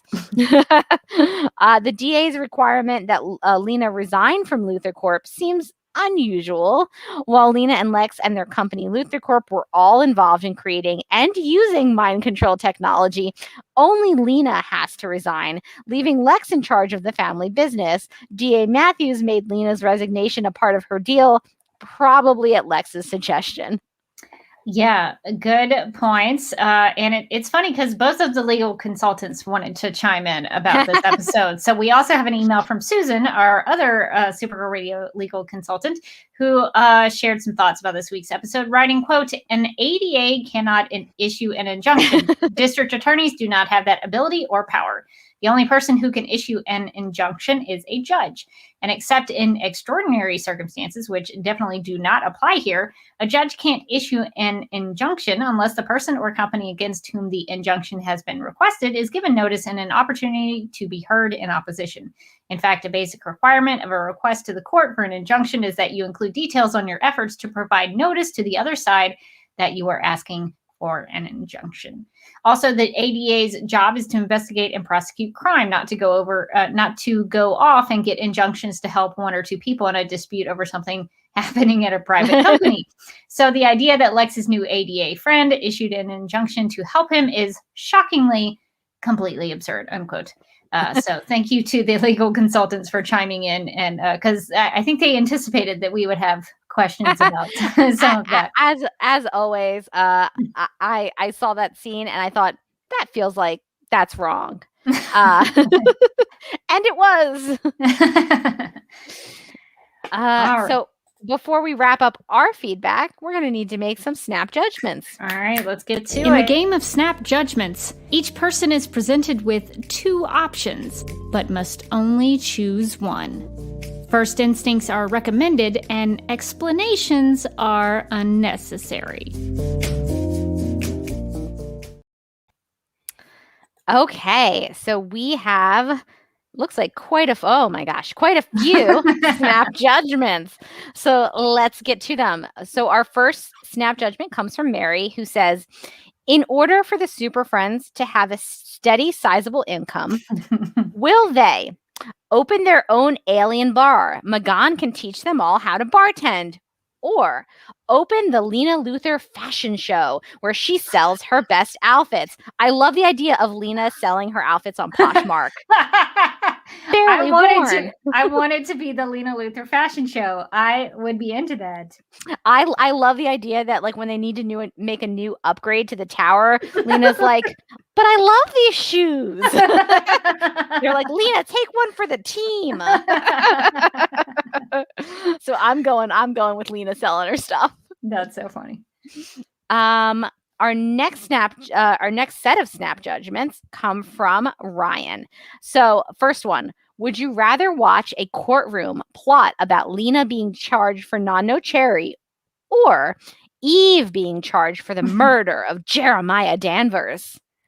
I kind of want her to have some sort of consequences for creating tech that was able to mind control the world. I think she still needs to maybe answer for some of that. So that's what I would want to see. I think I gotta go Eve and the murder of Jeremiah Danvers, but like I want there to be a subplot where there's like a true crime podcast that's like covering it, but that Eve has convinced that she's innocent. Oh, so they're like, did she kill Jeremiah, or is this all just a plot to frame her? And Eve's like, see, the timeline doesn't work out. And she's like, because it was pre-crisis. I like that idea. I think I'm going to go for no cherry, but you make a strong case. Okay. Would you prefer we actually get a car-centric and strong Phantom Zone plot? Or a plot where we get introduced to a new main character every episode and they make a spin-off about those characters still in the Phantom Zone? So it's like a Phantom Zone sitcom, maybe? I guess it's like a Phantom Zone anthology. It could be called like That's So Phantom. I mean, I want a strong Kara Phantom Zone plot. I just miss Kara being having a strong storyline, like a character arc. So that'd be great. Okay, Ryan's last snap judgment. Would you rather see the scene of Alex telling Kelly that Kara is Supergirl, or would you rather see Alex and Kelly getting a baby? That's tough because I feel like the show promised us both things. I mean, I guess probably adopting a baby or having a baby. I don't know. Yeah, I think I gotta go getting a baby of some kind. Well, however they want to do it. But yeah, I feel like there was a lot of lead up to that, and I sometimes they get a little concerned that they're never going to go back to it. So yeah, I mean, obviously we've already found out that Kelly's just totes cool. Totes cool. Totes cool. Playing House reference. As they would say on Playing House. You should watch it if you never have. It's great. Oh my! I forced Mike to rewatch it with me, and he loved it. So yes, apparently Kelly was totes cool with it. So we don't need that scene. Leslie makes a point that maybe that'll happen off screen.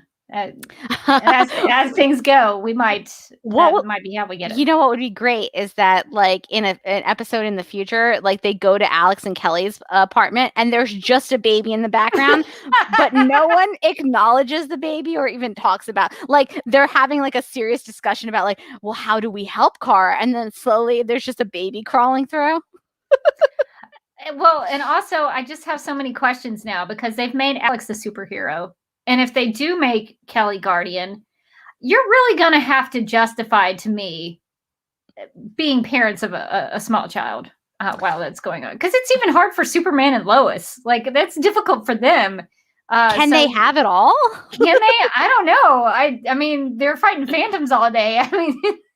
And I feel like it wouldn't be such a big deal if the show hadn't made it a big deal. Like, what was it last season that Alex was like, "Oh, if I really want to have a baby, I got to really scale back what I'm doing here at the DEO." That was the whole point of her becoming the director of the DEO. Stop going into the field so much; it's so dangerous. And now it's like, well, I've got this eyeshadow, so I'm fine now. Oh man, you're really gonna have to justify it to me if they do end up with a baby, which I think they should. I mean, the show did promise us this was happening. They did. So we got some snap judgments from Anna, who apparently has had a good week. She's got some great news. She's too happy to think of angsty snaps, so she's promised only happy snaps. Can she deliver? Also, very excited for her great news and her happy week. That's awesome, Anna. Okay, so Anna's first snap. What is more wonderful? Lena learning to manage her emotions and embrace self-love, or Kara, despite being lost, knowing deep in her heart that so many people love her and will never give up on her? Does she know that? I mean, I feel like she doesn't quite now. She's just mostly cold and like trying to find Zor-El. So I'm gonna go with Lena. I think it's great that Lena's done some therapy, clearly off screen, like most of the action here in the show. And she hologram Kelly at night. Exactly. I'm glad Kelly's been popping in for those therapy sessions, and it's really paying off. And Lena, you know what? Good growth, girl. You stick to it. It's a lifelong journey that you're on. Yeah, I'm gonna have to pick Lena's self-love on that one. Okay.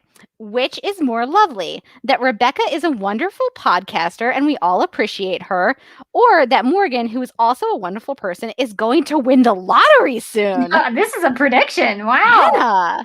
Anna, please. I hope you know something I don't know, because I could use that money. I mean, I'm picking Morgan because I really want Morgan to win the lottery. So that's my choice. Thank you. Don't worry. I'll share some of my winnings. Oh, good.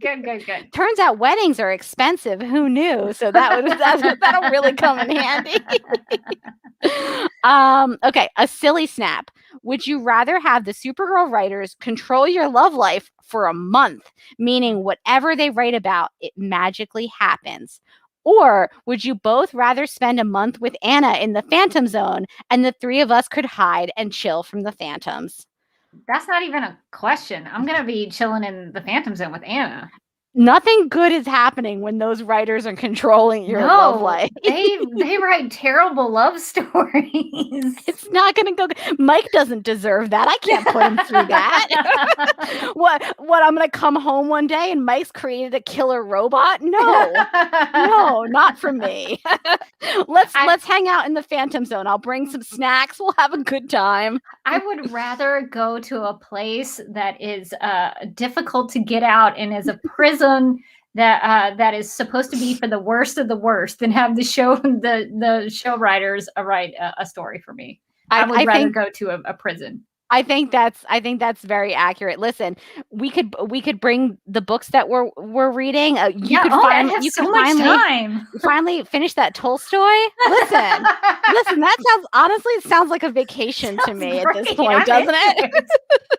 It's a great idea, and we get to hang out with Anna. I mean, this is plus. I mean, yes, they're Dementors, okay? Yeah, I'm not going to can't sugarcoat the Dementors, but Jason Bear is there. There?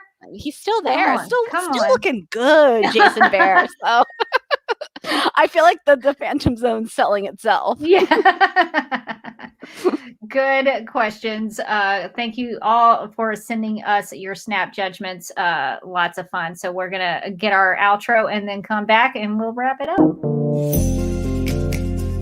No judgments on your snap judgments.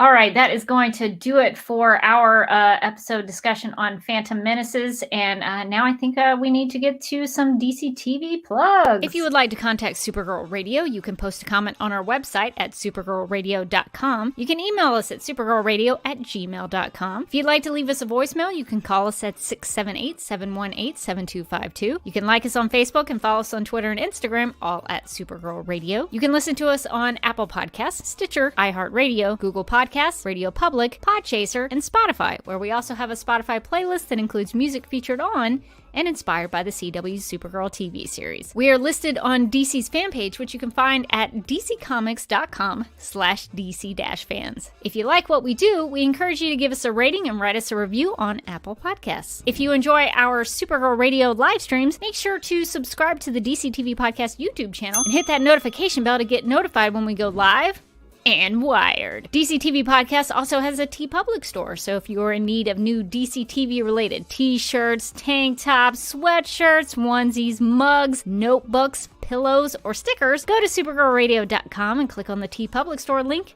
at the top of the page. Supergirl Radio, Superman and Lois Radio, The Flash Podcast, and Legends of Tomorrow Podcast, Black Lightning Podcast, Batwoman Podcast 2, and Titans and Doom Patrol Podcast just for you. Justice League Dark Podcast, Green Lantern Podcast, Stargirl Podcast, Strange Adventures Podcast, and finally my favorite of the bunch, DC TV After Dark, where you're allowed to say fuck. You can say that, and so that is something that is unique to DC TV After Dark. So that is why some people maybe consider it their favorite podcast. I guess we could talk about some TeePublic stuff. In our plugs mentioned TeePublic. We do have some Magan shirts in the TeePublic store. So if you're interested in Miss Martian, but they don't really call her Miss Martian, but that's who she is in the comics. But if you're interested in Magan, we do have some designs in the TeePublic store. And I noticed they've taken things out of our TeePublic store, and a lot of them are the Supergirl S-Shield designs, which weren't ours. Although they did remove the Supergirl Radio design that I had commissioned. Really? I don't know. I think either DC or somebody was like, TeePublic, you got to get all those out of there, because I think they've removed all of them. I was like, what? Whoa. They were also good, and also my Supergirl Radio one is gone, so I've got to investigate that. So I'm a little upset with TeePublic, but there are some sales going on, so just check them out and see if there's a bunch of. I mean, there's still some good designs in there. We just got to investigate what's going on with the Supergirl S she owns, because that seems to be an issue. But yeah, so we've got some stuff in there, and let's see. I'm trying to think if there's anything else. So I did mention the store and the sale that was recently going on. I don't know if it's still going on, but just kind of peep over there and just see if it is going on, because there's usually like a once a month store-wide sale, which usually gives you some good deals. Also, we would like to thank our Legion of Super Sponsors for supporting Supergirl Radio. Those are Michael, Sam, Anne-Marie, Grout, Yvonne, Quinn, Jessica, Nicola, Leslie, Abby, Irmgard, Miriam, Cherie, Donna, Nicole, Lizeth, Deb, and Susan. Thank you all for supporting the podcast. If you would like to join the Legion of Super Sponsors, we have we have 4 different levels for monthly support. So you can go check those out at patreon.com/Supergirl Radio. And you can get some just, a little extra Supergirl Radio in your week. We'll probably be doing an AMA this week from listener and Patreon supporter submitted questions. So if you're watching this right now, as of right this second, while we're live, and you want to, if you are a Patreon supporter or want to be one, go over to patreon.com and submit a question to the comments there. Quick, do it now. And you'll have to do it before we end, because we'll be recording something tonight to answer those questions. So we'll be doing some cool things like that. So you never know what you're going to get with the exclusive content, but it's always a lot of fun. Just a little extra Supergirl Radio for your week. So thank you to all of our Patreon supporters. All right. Well, you can find me on the Instagram. I'm on Instagram at the Derby Kid. I'm trying to look at different things, and I'm all confused. The gram. Yeah, I'm on the gram at the Derby Kid. I post a couple of pictures every week if I can.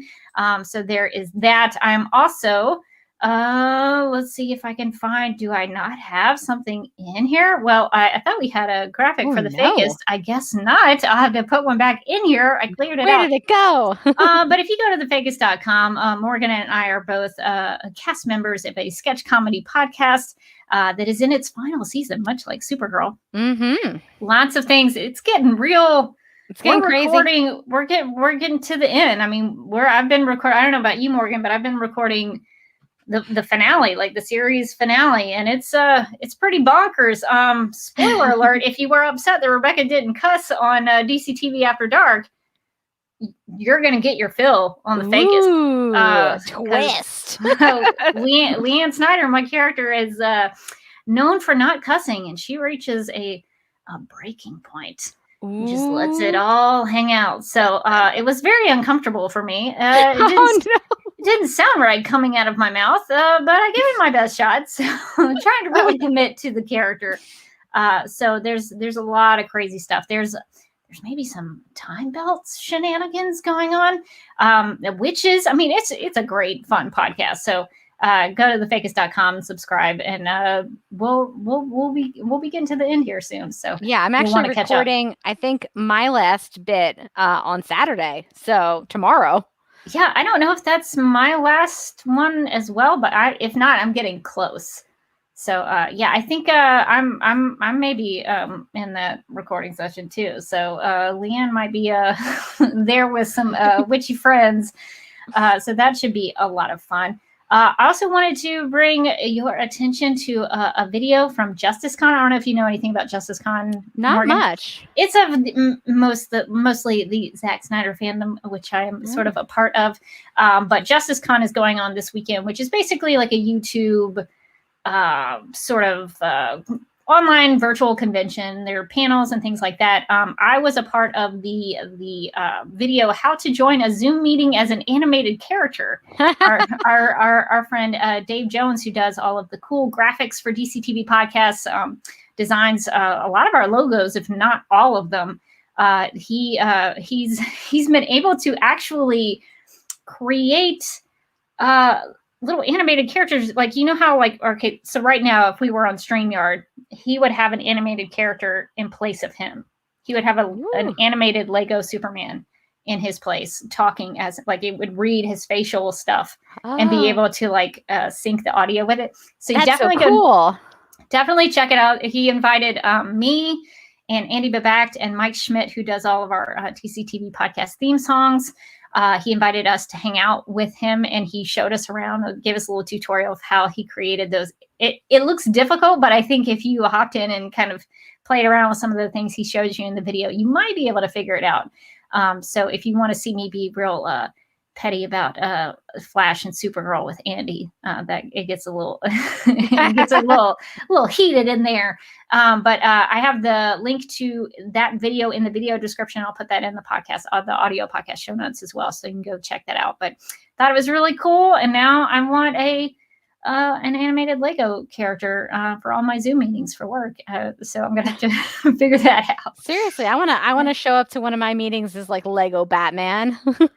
It's the dream. I mean, it is. You'll be more productive, I think. I think I would be more. I feel like people wouldn't mess with me if I was Lego Batman. They're like, oh, I'm sorry. I didn't realize you're Batman. And I'm like, yes, I am. I'm Batman. Awesome. Well, you can find me on Twitter and Instagram. I'm at Mojotastic. You can also find me as a co-host on, as we mentioned, DC TV After Dark. I think we're in the starting phases of trying to schedule our next episode. I think we're going to try to have Andy on.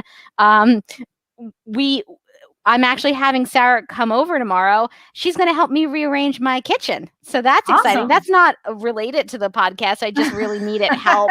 And she's so organized. So that'll be fun.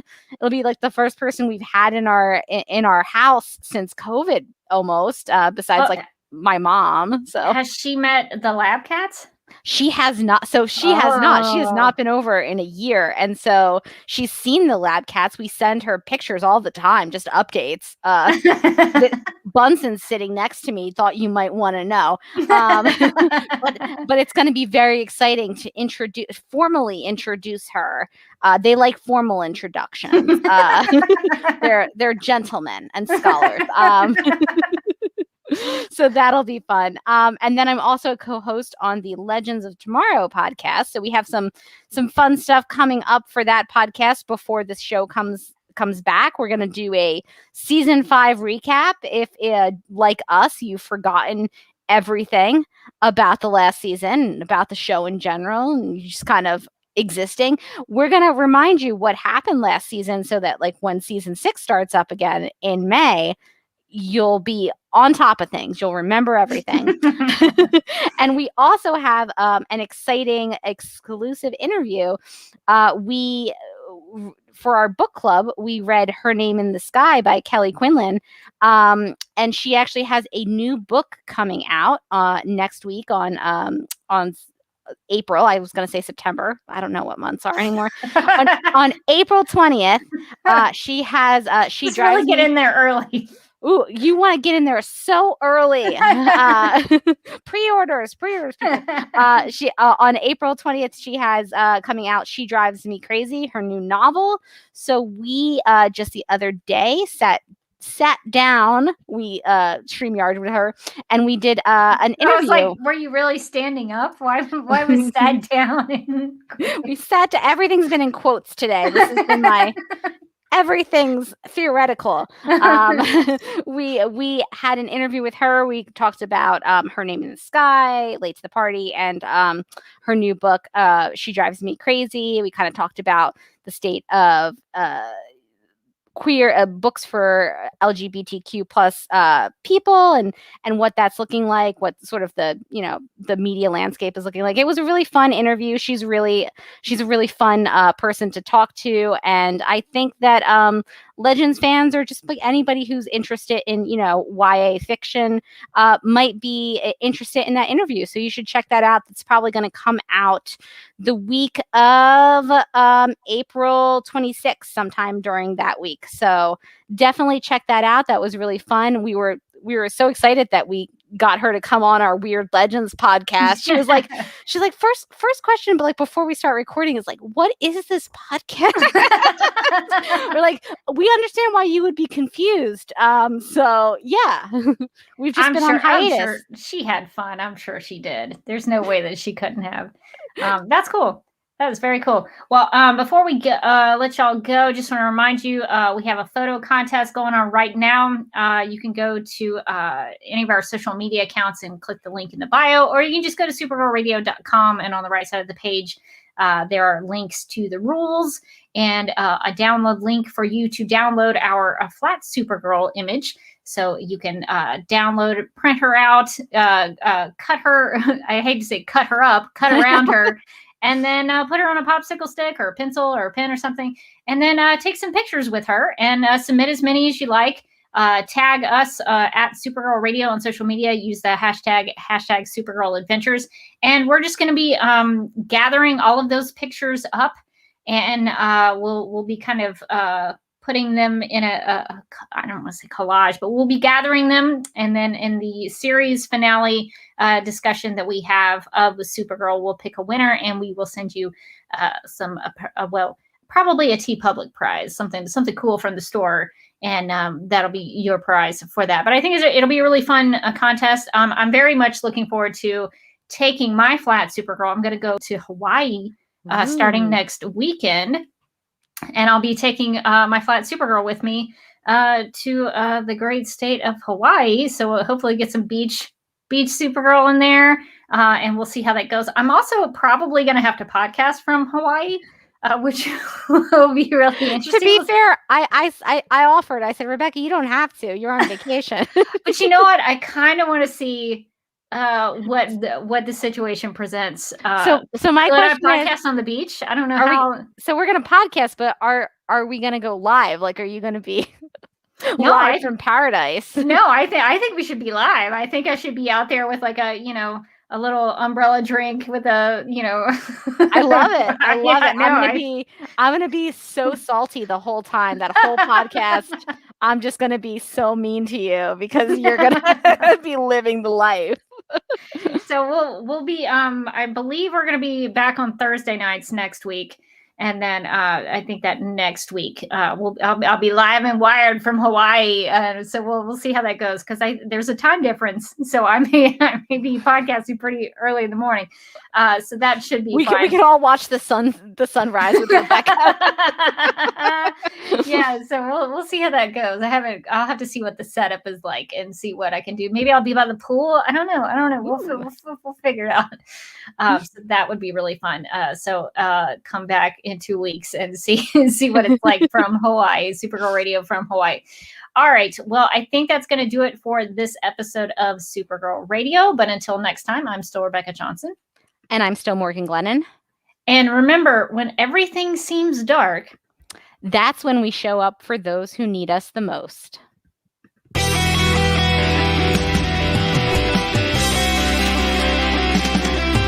I think the CW are just trying to win the time slot war with Supergirl Radio. Supergirl Radio is going live every night of the week. How do you like it? Is becoming a human burrito a plus or a minus? I don't know. It does seem snug. I mean, they say you are what you eat. Oh no. So I do a podcast called Supergirl Radio, and one of our segments is Lena Luthor, Boardroom or Ballroom, because she looks like a boss in this coat.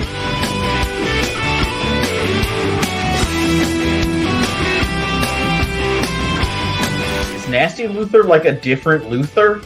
It's not just Lena being mean? No. Helen Slater here. It's so fun to know that you're hosting a podcast called Supergirl Radio.